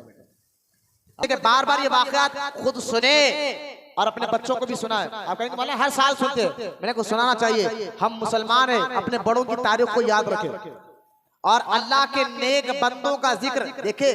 पुरानी चीज से हर बंदे का जो है ना दिल उचाड़ हो जाता है यार, ये दिल उचाड़, हर बार नई चीज करना। जैसे कि कपड़े है, हर वक्त हर साल नए नए कपड़े पहनता है ईद के मौके पर, यार गए साल ये पहना था, अब ये पहनेंगे, अब ये पहनेंगे। तो पुरानी चीज हमारी मिजाज में है, हर चीज पुरानी चीज से हमारा दिल उचाट हो जाता है। आप कहेंगे मौलाना ये हर साल इब्राहिम अलैहिस्सलाम के वाक़या सुनते रहते हैं। मैंने कहा देखो, ये हर साल सुनना, इसकी मिसाल ऐसी है जिस तरह हम कपड़ों को देखकर कहते हैं पुरानी चीज हो गई, जूतों को देखकर ये तो कई बार पहन लिया, ठीक है हर चीज नहीं है, लेकिन एक चीज आपकी नजर में कभी पुरानी नहीं होती। वो क्या चीज है मैं बताता हूँ अभी आपको, दुनिया भी इसमें मिसाल लेकर समझा रहा हूँ। एक चीज ऐसी है जो आपकी नजर में कभी पुरानी नहीं होती, बचपन से अब तक मरे दम तक उसको आप इस्तेमाल करते और कभी उसको आप नफरत भी नहीं करते, कभी उसको पुराना भी नहीं कहते, बल्कि उस चीज के लिए आप तड़पते, वक्त पड़ा तो मारते मरते भी। वो क्या चीज है? पानी।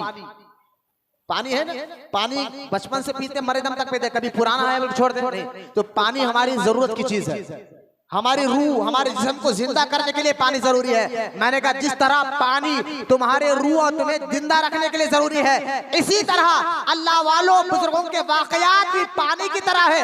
जब तक सुनते रहेंगे ईमान जिंदा रहते रहेगा, हमारा यकीन जिंदा रहेगा, हमारी रूह जिंदा रहेगी। इसलिए इन वाकयात को बार बार सुने। हजरत इब्राहिम अलैहिस्सलाम की अगर मुख्तसर में बताऊं उनकी जिंदगी का, तो इब्राहिम अलैहिस्सलाम की जिंदगी में 4 चीजें ऐसे हैं, हर वक्त उन्होंने इम्तिहान देकर उन 4 चीजों में कामयाबी हासिल फरमाई। वो 4 चीजें क्या है? देखो 4 चीजें हमारे अंदर भी है।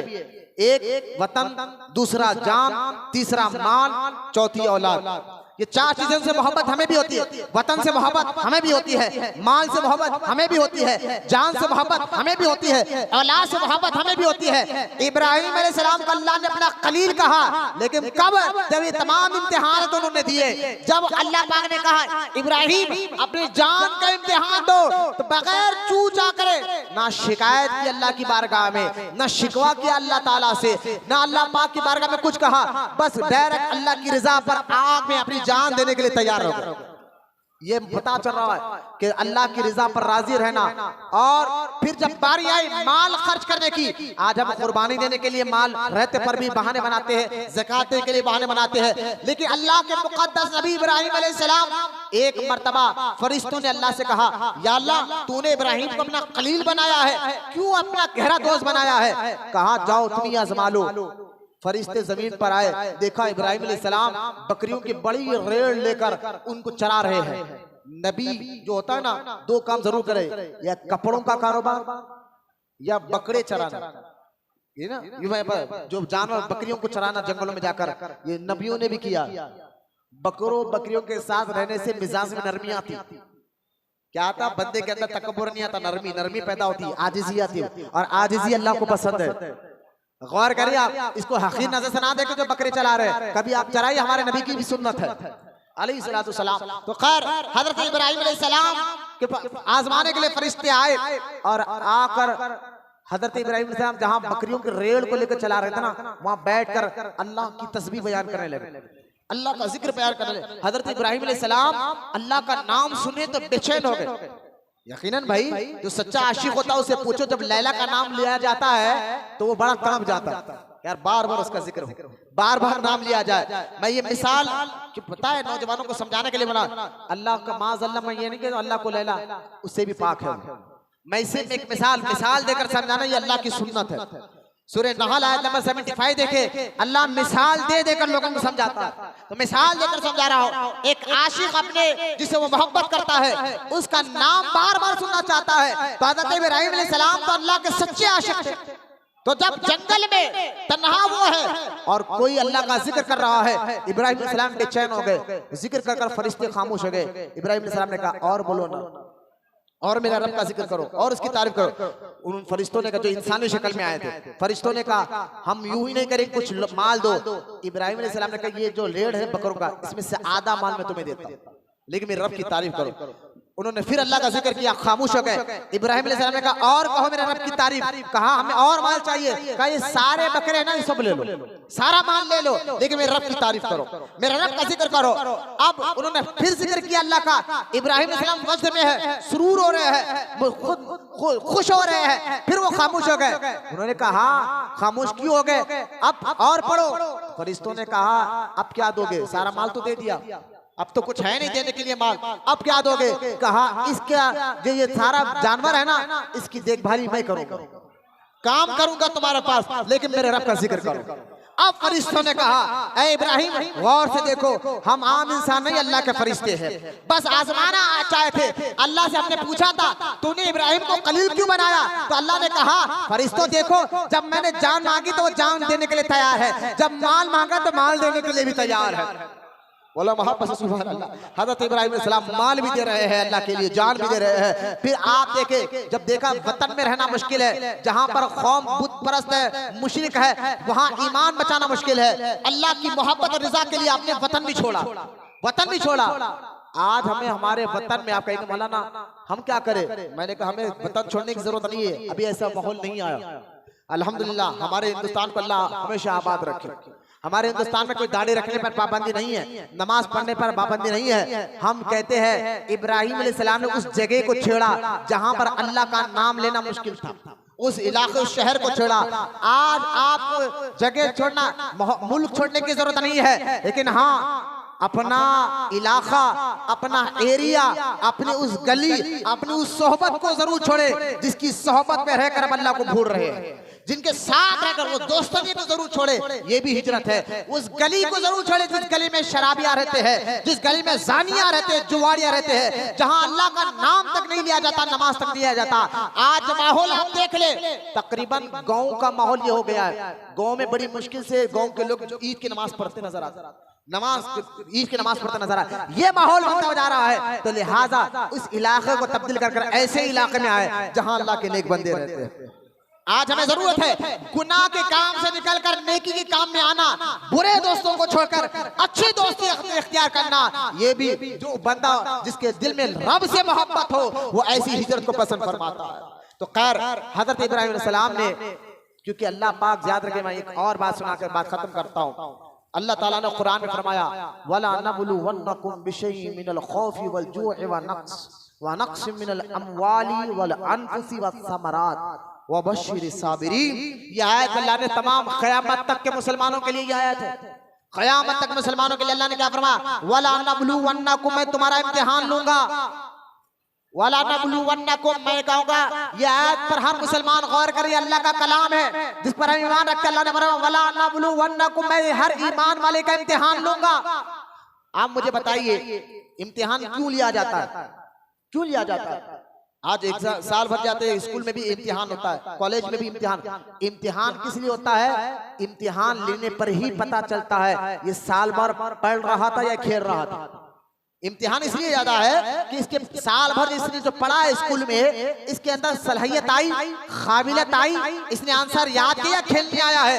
इम्तिहान में पता चलता है कि ये हकीकत में पढ़ने आ रहा था या खेलने आ रहा था। इम्तिहान इसलिए लिया जाता है। अब अल्लाह ताला कहता है हर ईमान वाले का मैं इम्तिहान लूंगा। मेरा सवाल यह है, जब अल्लाह ने कहा तो होकर रहेगा। मेरा सवाल ये है, अगर आप कहेंगे मौलाना क्या अल्लाह को नहीं मालूम कि हम इम्तिहान दे सकते या नहीं दे सकते? मैंने कहा सब मालूम है अल्लाह को। ए बच्चे बात नहीं करना बेटा, हर बंदे का इम्तिहान होगा और इम्तिहान अल्लाह लेता है। आप कहेंगे मौलाना अल्लाह को तो हर चीज, हमारे पैदा होने से पहले हमारे बारे में अल्लाह को मालूम है हम क्या करेंगे क्या नहीं करेंगे, लेकिन फिर इम्तिहान क्यों लिया जाता है जब वो सब जानता है? तो मैंने कहा देखो इम्तिहान अल्लाह इसलिए लेता है, वला नबलुवन्नकुम, तुम्हारा इम्तिहान इसलिए लिया जाता है ताकि अल्लाह को मालूम, माज़अल्लाह ऐसा नहीं कि अल्लाह तो हर चीज जानता है, लेकिन लिया इसलिए जाता है ताकि तुम्हें खुद को पता चले तुम्हारे अंदर कलमा पढ़ने के बाद ईमान कितना मजबूत हुआ, सबर कितना आया है।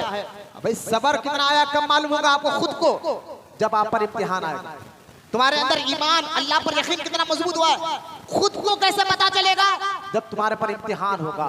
और जब एक तो खुद को पता चले, दूसरा लोगों को भी पता चले ये बंदा बड़ा सबर वाला है, दूसरा लोगों को भी पता चले बंदा बड़ा यकीन, मजबूत यकीन वाला है। तो अल्लाह ताला जो हर बंदे से इम्तिहान ले रहा है, इसका मतलब ये नहीं है कि अल्लाह को नहीं मालूम, अल्लाह को मालूम है। हर बंदे का इम्तिहान लेता इसलिए है कि उस बंदे को पता चल जाए जो तुझे ला इलाहा इल्लल्लाह कह रहा है, अल्लाह के अलावा कोई इबादत के लायक नहीं है, तो कह तो रहा है, जरा अमली तौर पर इस बात को यकीन करता या नहीं करता? अब कैसे? चलो मैं मुसीबत डालता हूँ, परेशानी डालता हूँ, अब देखो अब बता ला इलाहा इल्लल्लाह पड़ेगा, अब तू कहेगा अल्लाह को इलाह। तो लिहाजा थोड़ी थोड़ी मुसीबत परेशानी को देखकर लोग आज क्या कर रहे हैं मालूम है? ला इलाहा कलमा तो दूर की बात है, नमाज तो दूर की बात है, छोड़ो यार, अल्लाह अल्लाह कर दो, कुछ मिलने वाला नहीं है। लिहाजा शराब का कारोबार शुरू कर दो, लिहाजा जुए का कारोबार शुरू कर दो, लिहाजा सट्टे का कारोबार शुरू कर दो। क्या मेहनत की कमाई में अल्लाह का ख्याल करेंगे, अल्लाह की रज़ा के लिए हम नहीं दे सकते भाई इम्तिहान। लिहाजा हमारा मामला क्या होता है? जुबान के तो हम कलमा पढ़ते हैं, कलमे का रंग, कलमे की मिठास, कलमे की मिजाज हमारे दिल में, हमारे हाथ पैर में आया नहीं है। इसलिए अब इम्तिहान से पता चलता है कि ये जो बंदा के अंदर ईमान आया या नहीं आया, लेकिन इम्तिहान तो अल्लाह हर बंदे का लेता है। अब फिर आपका एक सवाल हो सकता है, मौलाना ठीक है हम मान गए अल्लाह हर बंदे का इम्तिहान लेता है, मानना भी चाहिए, बोलना सुभान अल्लाह। हर एक का इम्तिहान होता है, वला नबलुवन्नकुम, हर ईमान वाले का इम्तिहान है। आप कहेंगे मौलाना ठीक है, इम्तिहान तो अल्लाह हर बंदे का लेता है, लेकिन हम उसके लायक नहीं। कहाँ गौसे आजम, कहाँ हम, कहाँ इमाम हुसैन, कहाँ हम। करबला में इमाम हुसैन भी इम्तिहान ही दे रहे, वरना अल्लाह की इज्जत और जलाल की कसम इमाम हुसैन चाहते ना जलाली नजर डाल देते। करबला के मैदान में इमाम हुसैन अगर चाहते जलाल भरी नजर यजीदियों पे डालते तो 22,000 यजीदी जिंदा जमीन में दफन हो जाते। लेकिन इमाम हुसैन करबला में करामत दिखाने के नहीं, अल्लाह की रजा पर राजी कैसे रहना ये बताना चाह रहे थे। लिहाजा इमाम हुसैन ने अपने बच्चों को कुर्बान किया, भतीजों को कुर्बान किया, भांजों को कुर्बान किया, और क़यामत तक मुसलमानों को बताया मुसीबत कैसे भी आए, परेशानी कैसे भी आए, लेकिन अल्लाह की रजा पर राजी रहना चाहिए। ये अल्लाह की रजा पर राजी रहना चाहिए। यही इब्राहिम अलैहिस्सलाम ने बताया, यही इमाम हुसैन ने बताया, यही हर नबी ने बताया, ये हर वली ने बताया। मुसीबत को देकर ईमान का सौदा मत करो, परेशानी को देकर ईमान मत बेचो। मुसीबत आएगी, परेशानी आएगी, तुम्हारा इम्तिहान होगा।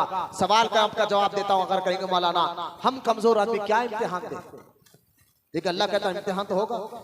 बोलो ना सुभान अल्लाह। वला नबलुवन्नकुम, सबके साथ इम्तिहान होगा।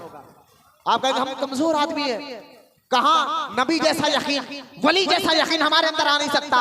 तो मैं आपको जवाब इसका ये देना चाहता हूं, कुरान में अल्लाह फरमाता है कि मैं राय का दाना, राय का दाना जानते हैं ना, राय का दाना कितना होता है? मिसाल दे रहा, मैं राय के दाने के बराबर भी बंदों पर जुल्म नहीं करता। मतलब अल्लाह तुम्हें मुसीबत देकर, परेशानी देकर इम्तिहान जो ले रहा है, ये अल्लाह का जुल्म नहीं है। ये क्या है? अब मैं आपका जवाब दे दूं।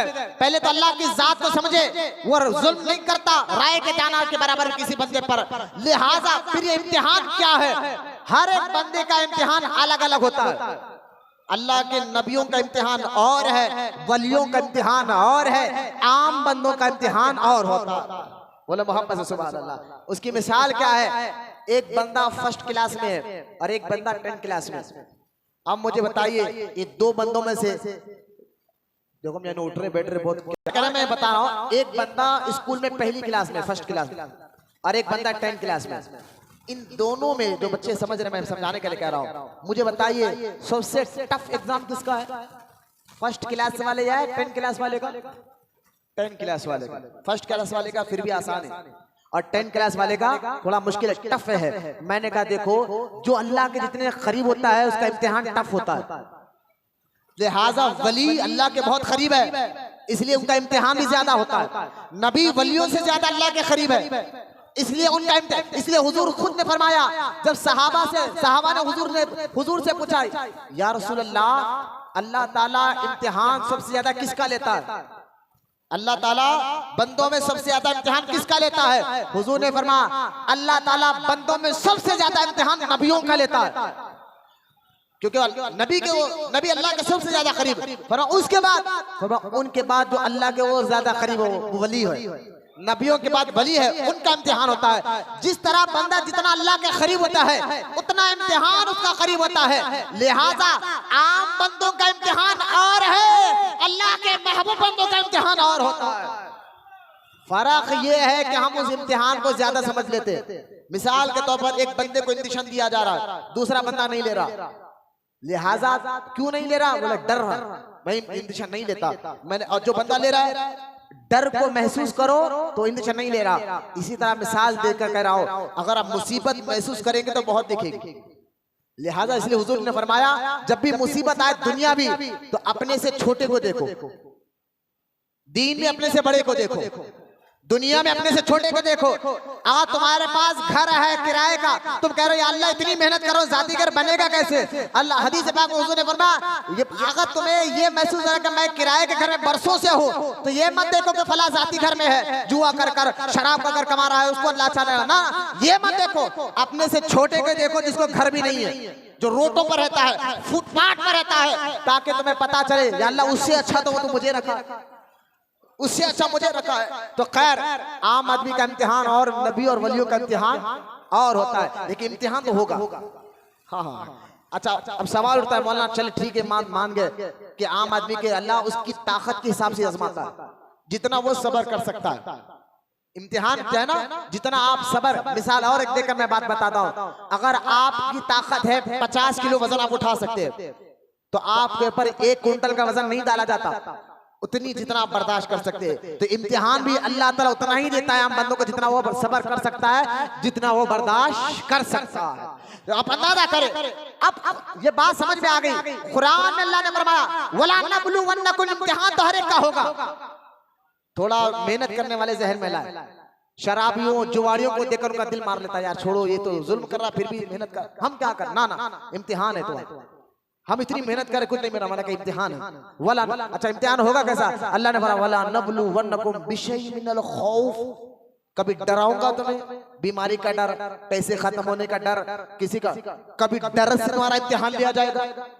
मिनल खौफ वल जुई व नक्स मिनल अमवाली व अनफुसी व समरात, कभी तुम्हारे को खौफ डालकर आजमाऊंगा, कभी तुम्हें माल दूंगा फिर खींच लूंगा, पैसे आएंगे फिर खींच लूंगा, अब देखूंगा पैसे लिए तो अल्लाह अल्लाह कह रहा था, अब बोलेगा, अब भी बोलेगा, अब भी वही रब रब कहेगा, अब भी वही नमाज पढ़ेगा, अब भी वही कुरान तिलावत, पैसे देकर आजमा जाए, औलाद को देकर आजमा जाएगा, और कभी तुम्हारे पर बीमारी देकर आजमाया जाएगा। सेहतमंद था तो खूब अल्लाह का जिक्र कर रहा था, चलो बीमारी डालकर देखता हूं अब क्या करेगा, अब क्या करेगा। सेहतमंद तो कोई भी नमाज पढ़ता है, बीमारी में देखो अब क्या करेगा। पैसे में तो कोई भी अल्लाह अल्लाह कहता है, खींच कर देखो अब क्या करेगा। औलाद की खुशी तो कोई भी ना देकर देखो, जरा रोक कर देखो। तो लिहाजा ये सारे इम्तिहान होते हैं। और हदीस पाक सुनिए आप, अल्लाह के रसूल ने फरमाया मोमिन का मुकाम भी अजीब है, अगर वो इम्तिहान यानी उस पर कोई मुसीबत आती तब भी अल्लाह उसको सवाब देता है, बोलो ना सुभान अल्लाह। और कोई उसको खुशी मिलती है तब भी अल्लाह उसको सवाब अता फरमाता है। क्यों? सरकार ने फरमाया अगर उस पर कोई मुसीबत आई तो अल्लाह की रज़ा पर राजी रहे और सब्र करे तो अल्लाह सवाब देता है। शिकायत ना करे, वलवला ना करे, तो चीख पुकारा ना करे, सब्र करे, अल्लाह तेरी रज़ा पर राजी हो। और अगर कभी उस पर खुशी आए तो वो अल्लाह को नाराज करने वाला काम ना करे, बल्कि अल्लाह की रज़ा के लिए अल्लाह का शुक्र अदा करे, सदका करे, खैरात करे, शुक्रिया अदा करे, तो अल्लाह तब भी अजर अता फरमाता है। ये एक हदीस पाक। और एक हदीस पाक में हुजूर अलैहि सलाम ने फरमाया अगर किसी मुसलमान को एक कांटा भी चुभता है, हाय सुनो भाई, कोई तकलीफ समझाने के लिए एक कांटा भी पैर में चुभता है ताकि उसको तकलीफ हो, और ये तकलीफ अल्लाह देना चाहता है, इम्तिहान दे के अब क्या करे। कांटा भी चुभता है और वो सब्र करता है तो उस चुभने की वजह से अल्लाह उसके गुनाहों को माफ फरमा देता है, बोला मोहब्बत से सुभान अल्लाह, उसके खताओं को माफ फरमा देता है। लिहाजा ये सारी सबके नबियों के वाक़ियात को देखे। इब्राहिम अलैहिस्सलाम को हुक्म था आग में गिरने का, आग में गिर गए, माल देने का था माल दे दिया, जब वतन छोड़ना था वतन छोड़ दिया। 90 साल की जिंदगी इब्राहिम अलैहिस्सलाम की, औलाद नहीं। 90 साल की जिंदगी, 5 मिनट रह के बात खत्म कर रहा हूं। 90 साल की जिंदगी इब्राहिम अलैहिस्सलाम की थी, औलाद नहीं, बेटा नहीं, ना बीबी, 2 आपके बीवियां, बीबी सारा, बीबी हाजरा, ये दोनों मुकद्दस आपके बीवियां हैं, और दोनों की उम्र में काफी 80 और 90 साल के बराबर हो गई, लेकिन औलाद रही है। इब्राहिम अलैहिस्सलाम को 90 साल की जिंदगी के बाद अल्लाह ताला ने उस उम्र में हजरत इस्माईल अलैहिस्सलाम को अता फरमाया। मुझे आप बताइए जिनको औलाद रही है वो बात गौर से सुने, जो औलाद बरसों के बाद पैदा होती है, जिनकी शादी होने के बाद 20-20 साल, 10-10 साल, 15 साल के बाद औलाद नहीं, लेकिन अचानक अल्लाह नेमत दे दे औलाद की तो कितना खुश होता है। हजरत इब्राहिम अलैहिस्सलाम की उम्र 90 साल थी, औलाद नहीं हुई, लेकिन बेटा दिया अल्लाह ताला ने इस्माईल अलैहिस्सलाम को। और जब इस्माईल अलैहिस्सलाम 10 या 11 साल के हो गए, अल्लाह ने हुक्म दिया ऐ इब्राहिम अपने बेटे को, अपनी बीवी को उस इलाके में छोड़ के आओ जहाँ पहाड़ी इलाका है, झाड़ तो दूर की बात है, इंसान नजर नहीं आ रहा है, वहां छोड़ कर आओ। इब्राहिम अलैहिस्सलाम ने ये नहीं कहा मौला इतनी वजीफी उम्र में बेटा दिया, वो भी लेना चाहता है, वो भी कहता है कि वहां ले जाकर छोड़ दो जहां इंसान नहीं, झाड़ नहीं, परिंदा नहीं, पहाड़ों के इलाके में छोड़ कर आओ।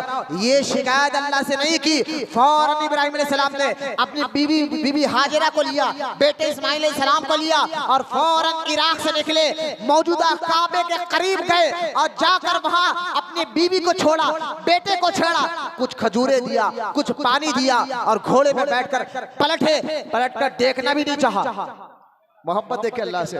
पहाड़, बीबी हाजरा ने दामन पकड़कर पूछा, इस इलाके में एक औरत और बेटे को आप छोड़कर जा रहे हो, चारों तरफ पहाड़ी पहाड़ नहीं बता रहे, इंसान तो दूर की बात झाड़ तक नहीं है, झाड़ तक नहीं है, आप छोड़कर जा रहे हो, किसके भरोसे छोड़ जा रहे हो? इब्राहिम अलैहिस्सलाम ने एक लफ्ज नहीं कहा। आखिरकार बीबी हाजरा थी ना, मुकद्दस नबी की मुकद्दस बीवी थी ना, जो साबिरा, आबिदा, तैयबा, ताहिरा थी, अल्लाह पर यकीन करने वाले खातून थी। बीबी हाजरा ने कहा, ऐ मेरे सरताज, ऐ अल्लाह के नबी, एक बात बता दो, जो यहाँ मेरे इलाके में आप छोड़ के जा रहे हैं, क्या ये मेरे रब का हुक्म है?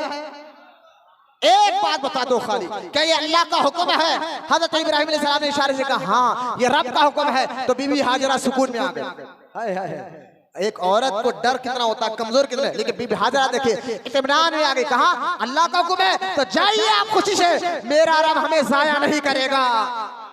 यकीन देखे अल्लाह पर, तवक्कुल देखे अल्लाह पर। आज मुसलमानों को यकीन पैदा करना होगा, तभी आपके हालात सुधरे, तभी अल्लाह के हालात सुधरेंगे। लिहाजा हजरत बीबी हाजरा ने कहा, जाओ अल्लाह के पर भरोसा है, आप जा सकते हैं। इब्राहिम अलैहिस्सलाम चले गए। अब वहां जाकर दुआ की, बात बड़ी तवील है, यहाँ तक कि बीबी हाजरा के पास था सो पानी खत्म हो गया, खजूरें खत्म हो गए, बेटे इस्माइल अलैहिस्सलाम प्यास से तड़पने लगे। बीबी हाजरा कभी मरवा से सफा, सफा से मरवा, मरवा से सफा 7 चक्कर लगाती है ताकि हमें कोई पानी नजर आ जाए, कोई कुआं नजर आ जाए। और 7 चक्कर जब पहाड़ पर दौड़ती है बीबी हाजरा, ये अदा अल्लाह को इतनी पसंद आ गई, इतनी पसंद आ गई, क़यामत तक हर हाजी को कहा, तुम्हारा हज उस वक्त तक मुकम्मल नहीं होगा जब तक सफा और मरवा पर तुम 7 चक्कर ना लगा लो।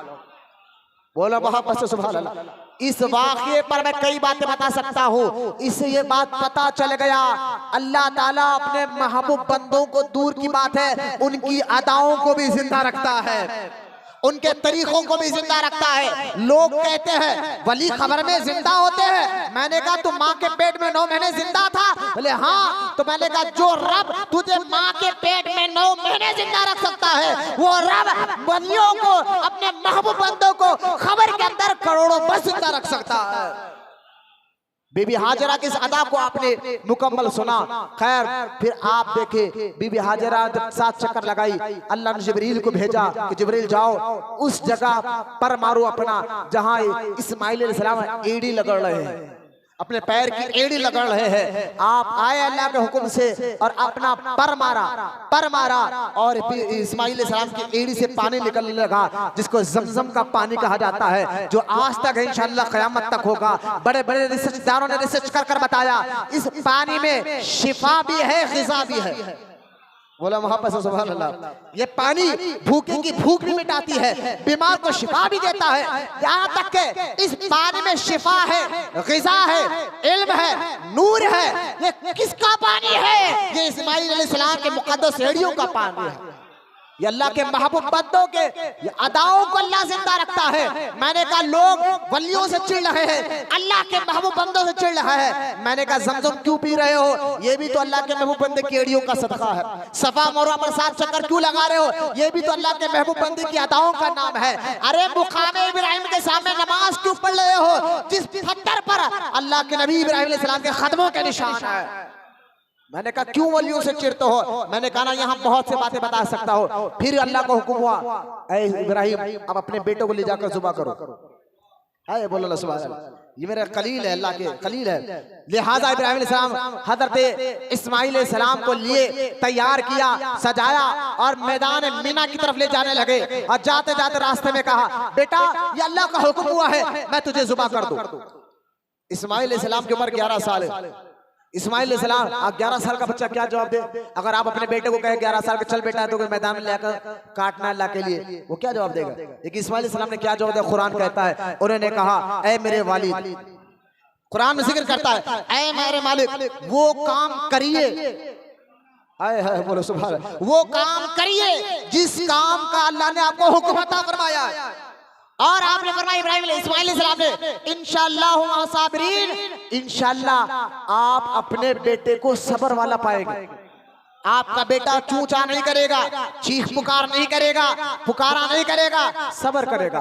मैंने कहा ये इस्माइल अलैहिस्सलाम 11 साल के, ये तरबियत कहां से मिली उनको? अपने बच्चों को तरबियत करो, अपनी औलाद को ऐसी तरबियत दो कि बेटा हर वक्त अल्लाह की रजा पर राजी रहना चाहिए, हर मुश्किल हर मुसीबत पे अल्लाह की रजा पर राजी रहना चाहिए। ये मिजाज अपने बच्चों का जो बच्चे माँ बाप देते हैं, फिर वो बच्चा हजरत इस्माइल अलैहिस्सलाम का गुलाम नजर आता है, औलिया का गुलाम नजर आता है। हजरत इस्माइल अलैहिस्सलाम को जुबा करने लग गए। अच्छा, शैतान को बर्दाश्त नहीं होता, शैतान हमारा जाने दुश्मन है ना, हदीस पाक में है, कुरान में भी है, अल्लज़ी युवस्विसु फी सुदूरिन नास मिनल जिन्नति वन नास। शैतान तुम्हें वसवसे डालता है, जिन्नात तुम्हें वसवसे डालता है। सूरह अनाम आयत नंबर 112 में अल्लाह ने फरमाया कि शैतान तुम्हारा खुला दुश्मन है। आप बताएं शैतान को कब बर्दाश्त होगा कि एक बंदा नेकी करे, अच्छा काम करे, तो उसको वसवसे डालता। हमारे पास भी होता, वसवसे डालता है, छोड़ो यार, कहाँ पहली सब में जाकर बैठेंगे, वहाँ कोने में बैठे, वहाँ कमान लेके, क्योंकि शैतान को बर्दाश्त नहीं होता। मालूम है शैतान को जितना सामने आके पहली सब में बैठेंगे सवाब उतना ज्यादा मिलेगा, वो कहाँ लेने देगा, आपको बर्दाश्त करेगा। तो अल्लाह ने फरमाया इसके वसवसे मत आओ, वो तो तुम्हारा दुश्मन है, वो चाहता ही नहीं कि तुम जो है अल्लाह को राजी करने वाला काम करे। अब शैतान बड़ा गुस्से में आ गया, यार इब्राहिम अपने बेटे को कत्ल करने ले जा रहे हो भी अल्लाह के लिए। सीधा गया बीबी हाजरा के पास इंसान बनकर, कहा आपका बेटा कहाँ? बोले कि वो तो अपने वालिद के साथ गया। आपको मालूम है क्यों गया? बोले क्या?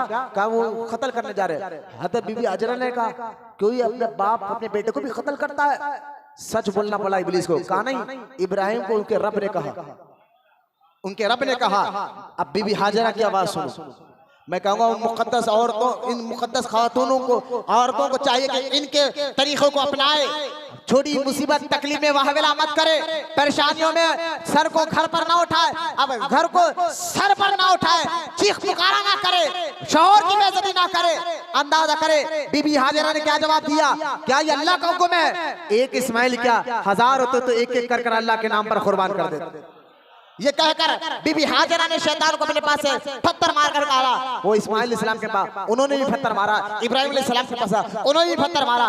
बस ये अदा अल्लाह को इतने पसंद आ गई। कहा हाजियो, जब तुम मीना अरफात में दिन गुजारकर, मुजल्फा में रात गुजारकर वापस जब मीना हो, एहराम उस वक्त तक नहीं उठाना जब तक इन शैतानों को कंकरिया ना मारे, क्योंकि इन शैतानों को कंकरिया मारना मेरे इब्राहिम, मेरे इस्माइल और मेरी बंदी हाजरा की सुन्नत है।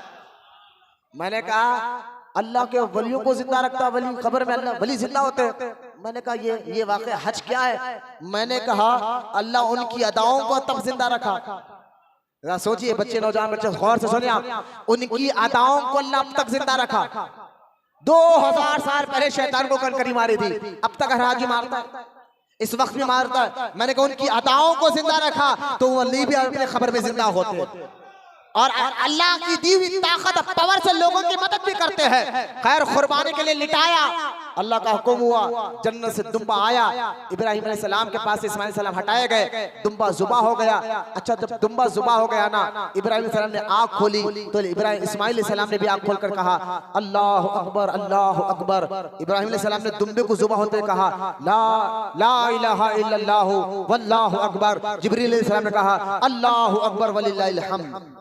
अब जब ये तस्बीह पढ़ी तो क़यामत तक मुसलमानों को हुजूर के जरिए बता दिया गया, जैसे ही चांद की 9 तारीख अरफा का दिन है, फजर से लेकर चांद की 13 तारीख तक ये तस्बीह हर मुसलमान को नमाज के बाद 1 बार पढ़ना वाजिब है, 3 बार पढ़ना सुन्नत है। मैंने कहा ये 9 तारीख की सुबह फजर से लेकर 13 तारीख की चांद के असर तक जो हर फर्ज नमाज के बाद ये तो आप तस्बीह पढ़ लेना, अल्लाहु अकबर, अल्लाहु अकबर, ला इलाहा इल्लल्लाहु वल्लाहु अकबर, अल्लाहु अकबर वलिल्लाहिल हम्द। ये किसकी सुन्नत है? ये इस्माइल अलैहिस्सलाम, इब्राहिम अलैहिस्सलाम और जिब्रील अलैहिस्सलाम की सुन्नत है। मैं कितनी बातें आपको बताऊं, बस कुर्बानी। इसलिए देखिए कुर्बानी अगर अल्लाह ना करे इस्माइल अलैहिस्सलाम जुबा हो जाते, फिर क़यामत तक हर मुसलमान को होता कि हर बच्चे अपने एक बच्चे को जुबा करो। लेकिन दुम्बा जुबा हुआ। और जुबा किस लिए होता? आज कुर्बानी है क्या? असल कुर्बानी एक जानवर, हट्टे कट्टे जानवर को लाकर जुबा कर देने का नाम कुर्बानी नहीं है। कुर्बानी के मकसद को समझिए आप। आज जो मकसद को, रूहानियत को भूल रहे हैं। कुर्बानी का अहम मकसद क्या है? ना उसका खून बहाना, ना उसका गोश्त खाना, क्योंकि अल्लाह के नजदीक कुरान में अल्लाह सूरह हज में फरमाता है कि कुर्बानी का गोश्त, कुर्बानी का खून मुझ तक नहीं पहुंचते, तुम्हारी नीयतें हैं जो मुझ तक पहुंचती है। मतलब क्या है? कुर्बानी अल्लाह की रजा के लिए देना चाहिए। कुर्बानी करने से, गौर करें और आसान करके समझा रहा हूं, कुर्बानी करने से बंदा अल्लाह के करीब होता है। बोलो ना सुभान अल्लाह। कुर्बानी देने से क्या होता है? बंदा अल्लाह के करीब होता है, अल्लाह का कुर्ब हासिल होता है। इसलिए यहाँ दिखावे की नियत नहीं होना चाहिए, दिखावा रियाकारी की नियत नहीं होना चाहिए। बस ऐसा जानवर लाओ और अल्लाह की मोहब्बत में जुबा करो, और मकसद अल्लाह की रजा, नियत अल्लाह की रजा। अल्लाह के नाम पर जब बंदा बिस्मिल्लाह अल्लाहु अकबर कहकर जाता है, इसलिए हदीस पाक में आता है जैसे ही बंदा अल्लाह की रजा, अल्लाह की मोहब्बत में जानवर के गले पर छुरी चलाता है, खून जैसा ही उसका निकलता है गले से कटने के बाद जानवर का खून जमीन पर बाद में गिरता है, पहले अल्लाह उस कुर्बानी देने वाले के गुनाहों को माफ फरमा देता है। बोलो मोहब्बत से सुभान अल्लाह। उनके गुनाहों को माफ फरमा देता है। इसलिए सहाबा ने पूछा, या रसूल अल्लाह, कुर्बानी जब अल्लाह के लिए हम दे, कुर्बानी जब अल्लाह के लिए दे तो हमें सवाब क्या मिलता है? सरकार ने फरमाया अलैहिस्सलाम कि देखो, कुर्बानी के जानवर के हर बाल के बदले कुर्बानी देने वाले को अल्लाह एक एक नेकी अता फरमाता। आप जो है, सुकून से बैठो, सुकून से बैठो।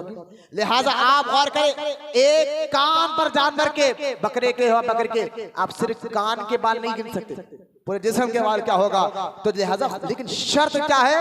अल्लाह ने फरमाया शर्त क्या है? कुल इन्नस सलाती व नुसुकी। अल्लाह ने फरमाया, ऐ हबीब कह दीजिए, कुल इन्नस सलाती व नुसुकी, ऐ हबीब कह दीजिए मेरी नमाज, मेरा रोजा, मेरी कुर्बानी सिर्फ अल्लाह के लिए। नीयत अल्लाह के लिए होना चाहिए कि हम फला पड़ोसी इतने लाख का लाऊंगा, इतने लाख का लाऊंगा। आज चल रहा है, अल्लाह ना करे तुम्हारा दिखावा। अच्छा, ये कुर्बानी आज जो एक ऐसी भी कौम है, बात खत्म कर रहा हूँ, कि आज हमें जहन दिया जा रहा है जो अपने आप को मुसलमान कहने वाले, ये क्या कुर्बानी करने से क्या होता? उतना पैसा गरीबों में खैरात कर दो।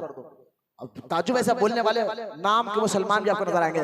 पहले याद रखे, कुर्बानी जो है ना, हर मजहब में है। जो ये कहा जाता है ना, मुसलमान जानवरों को कुर्बानी देकर लाखों जानवरों को जुबा कर कर जानवरों पर जुल्म करता है, मैं कहता हूँ कुर्बानी देना सिर्फ इस्लाम में नहीं, हर मजहब में है, हर मजहब में है। यहूदी मजहब पढ़ो, उनके अंदर भी कुर्बानी है। ईसाई मजहब के बारे में पढ़ो, उनके अंदर भी कुर्बानी है। गैर मुस्लिम हिंदुओं के मजहब में कुर्बानी बलि के नाम पर है। मैंने कहा तुम भी तो बलि के नाम पर जो है जानवर जुबा करते हो, तब एक बकरीद के महीने में तुम्हें जुल्म नजर आता है? असल कुर्बानी हदीस कुरान सूरह हज में अल्लाह फरमाता है, कुर्बानी का जानवर अल्लाह की निशानी, कुर्बानी का जानवर क्या है? अल्लाह की निशानी है। तो जो अल्लाह की निशानी हो, मुसलमान उसको मिटने नहीं दे सकता, उस को बराबर अमल करेगा। तो ये रब का निशानी, अल्लाह का हुक्म है। ये सिर्फ हम मुसलमानों पर टारगेट कर कर और शहर में जहर दिया जा रहा है कि भाई तुम कुर्बानी कर कर जानवर पर जुल्म कर रहे हो। मैंने कहा सिर्फ मुसलमान नहीं, हर कौम वाला अपने अपने मजहब में कुर्बानी देता है। उस वक्त तुम्हें जानवर जो है जुल्म नजर नहीं आता।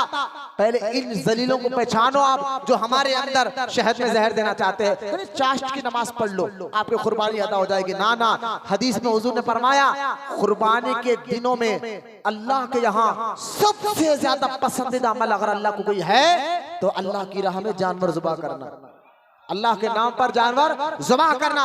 इधर जानवर जुबा हुआ, इधर बंदा अल्लाह के करीब हो गया। कुर्बानी अल्लाह को बहुत पसंद है। अपनी जो मालदार है, जो इस्तिताअत रख रहे हैं, जो पैसा जिसके पास है, वो इखलास के साथ कुर्बानी दे। कि कुर्बानी देने से जिस घर में कुर्बानी दी जाती है, अल्लाह उस घर से बलाओं को उठा लेता है। उस जानवर के बालों के बराबर कुर्बानी देने वालों को नेकी अता फरमाता है। लिहाजा ईद की नमाज के बाद सबसे पहला काम कुर्बानी देना। हाँ, ये और बात, अगर आपने अपने किसी को वकील बना दिया तो वो और बात है, लेकिन पहले ईद की नमाज पढ़े, बाद में कुर्बानी दे, ये जरूर। ईद की नमाज पढ़ने से पहले अगर कुर्बानी देंगे तो कुर्बानी होगी ही नहीं। पढ़ कर दे, ये कुर्बानी का असर है। हाँ, किसी को अपना वकील बना लिया और वो उस वकील ने पहले ईद की नमाज पढ़ी, बाद में आपके नाम पे, आप नमाज तो नहीं पढ़े लेकिन उसने नमाज पढ़कर आपके नाम पे कुर्बानी दे दी, तो ये कुर्बानी हो जाती है, जिसको हम हिस्से मिलना कहते हैं। लिहाजा जानवर के बारे में ये सब जानते हैं कि जानवर बड़ा सा बैल, क्योंकि इंडिया में तो, हिंदुस्तान में गाय करना तो ममनू है, हम उसको कानून के खिलाफ जाते भी नहीं है। बैल 2 साल का होना लाजिम है, जरूरी है, शर्त है, शर्त। क्योंकि जानवर, बड़े जानवरों को देखा गया है, हट्टा कट्टा कड़गा है, उसको 1.5 साल का है, सुबह का नहीं, दिखने में तो लंबा चौड़ा है, नहीं, बड़ा जानवर 2 साल का होना जरूरी है। उसकी पहचान, उसके पूरे दांत निकल जाते हैं और सिंग बाहर निकल जाते हैं, इसकी पहचान है। और बकरा हो, बकरी 1 साल का होना जरूरी है। सिर्फ दुम्बे के बारे में, दुम्बा जो मोटा, जिसके ऊपर बाल ज्यादा होते हैं, जिसको हम मेंढा भी कहते हैं, दुम्बे के बारे में हुक्म है, अगर वो है 6 महीने का, दिखने में साल भर का दिख रहा है, तब उसकी कुर्बानी जायज है तो 6 महीने का, दिखने में साल भर का दिख रहा हो। सिर्फ ये हुक्म दुम्बे या मेंढे के लिए है, बकरे के लिए नहीं, बकरी के लिए नहीं, जो है कड़गे के लिए नहीं, ये बात ज़हन में रख लिया आप, सिर्फ दुम्बे के लिए है। और बाकी जितने जानवर है, इसके हाथ पैर सलामत हो, कान सलामत हो, आंखें सलामत हो, लूला लंगड़ा ना हो, बीमारी ना हो। और जो है फिर बकरा 1 साल का, बड़ा जानवर 2 साल का, ऊंट 5 साल का, ये शर्त है। जब तक इन शर्तों को नहीं, आपके पास पैसा है, और कुर्बानी के दिनों में जो शर्तें हैं कुर्बानी देने की, उन शर्तों में एक शर्त क्या है, एक तो कुर्बानी का वक्त हो, दूसरा जानवर के अंदर जो शर्तें हैं कि बड़ा हो तो 2 साल का, बकरा हो तो 1 साल का, ऊंट हो तो 5 साल का, अगर उसमें भी कमी रहे तो कुर्बानी नहीं होती। ये बात समझे आप, इसको सीखे, मसाल इबादत सीखने, क्योंकि कुर्बानी के बारे में हदीस पाक में आता है, क़यामत के दिन ये जानवर तुम्हें अपने पीठ पर बिठाकर पुल सिरात पार कराएगा। ये क़यामत के दिन ये जानवर अपने पीठ पर बिठाकर पुल सिरात पार कराएगा। ये मसाइल सीखिए। और आखिरी बात कहकर मैं बात खत्म कर रहा हूं, वो ये, एक कुर्बानी एक की तरफ से होगी, और बड़े जानवर में 7 जनों का हिस्सा है, और 7 की भी नियत कुर्बानी की हो, ये भी याद रखिए आप। 6 की नियत कुर्बानी की, 1 की नियत गोश्त खाने की, तो 6 की सबकी कुर्बानी नहीं होगी, 7 की भी नियत कुर्बानी की हो। और दूसरी बात यह है कि एक जिस पर कुर्बानी वाजिब होती है, जिसके पास पैसा हो, कर्जा ना हो, पैसा हो, जिसके पास इतना पैसा हो कि वो 52.5 तोले चांदी खरीद सकता। कितने तोले? 52.5 तोले चांदी खरीद सकता। इतना पैसा उसके अकाउंट में हो या उसके पास हो। 500 या 600 रुपए तोला चांदी है, अगर 52.5 तोले का हिसाब लगाए तो 36,000 रुपए बन जाते हैं, 36,000। ठीक है, थोड़ा अब लगा ले आप। जिसको हम लड्डू चांदी कहते हैं, उसकी कीमत क्या है बाजार में? 600 रुपए तोला। उसके हिसाब से जरा ले 52.5 तोले के चांदी कितने हो गए? 36,000 रुपए। हमारे पास तो 40-40 हजार के फोन है ना, खर्चा ना हो तो पहले कुर्बानी। बाप के पास इतना पैसा हो तो बाप की पहले, बेटे के पास इतना पैसा तो बेटे की पहले। बेटा ये नहीं कह सकता नहीं अगले साल अब्बा के नाम से दिया था, ये साल अम्मी के नाम से, अगले साल चिचा के नाम से, फुप्पा के नाम से। अरे भाई दीन सीखो, पहले तुम अपने नाम की कुर्बानी निकालो, और पैसा है तब अब्बा के, अम्मी के, फुप्पा के, चिचा के नाम की निकाल सकते हो। अपने नाम पैसा आपका, आप अपने नाम के नहीं निकाल रहे, बाप के नाम की निकालोगे तो कुर्बानी होगी नहीं। क्यों? क्योंकि कुर्बानी उस पर पहले वाजिब होती है जिसके पास पैसा हो। ये सीखना जरूरी है। बहुत ऐसा होता है नौजवान बच्चों में पैसे कमाते हैं, वालिद साहब के पास तो इतना पैसा नहीं है, माँ के पास तो ना जेवर नहीं है, बहन के पास, लेकिन नहीं भाई ये साल अब्बा के नाम से देना चाहता हूँ। ना नहीं होगा, पहले आप अपने नाम के लिए। हाँ पैसा और है तो अब्बा के नाम के भी लीजिए, अम्मी के भी नाम के लीजिए, लेकिन जिस पर पहले वाजिब होती है पहले वो अपने नाम के निकालेगा। अल्लाह हम तमाम को कहने सुनने से ज्यादा अमल की तौफीक अता फरमाए, दीन सीखने, दीन समझने, दीन पे अमल करने की तौफीक अता फरमाए। अल्लाह हमें सच्चा आशिक रसूल बनाए, क़यामत तक अल्लाह ताला हमारी नस्लों में आशिक रसूलों को पैदा फरमाए। जितनी देर से बूढ़े बच्चे नौजवान या बैठे मौला सबके बैठने को कबूल फरमा, सबको दीन से मोहब्बत अता फरमा, शरीयत से मोहब्बत अता फरमा, कुरान हदीस से मोहब्बत अता फरमा, उसमें अमल करने वाला बना। इब्राहिम अलैहिस्सलाम के वाक़या से तवक्कुल और अल्लाह तेरी रज़ा पर राजी रहने का हमें जो सबक मिल रहा है मौला, हर हाल में हम तेरी रज़ा पर राजी है, चाहे दुख हो, मुसीबत हो, तकलीफ हो मौला, ऐसे मौके पर हमें तू सब्र अता फरमा, क़ुव्वत अता फरमा और तेरी रज़ा पर राजी रहने की तौफीक अता फरमा। वमा अलैना इल्लल बलाग वल्हम्दुलिल्लाहि रब्बिल आलमीन।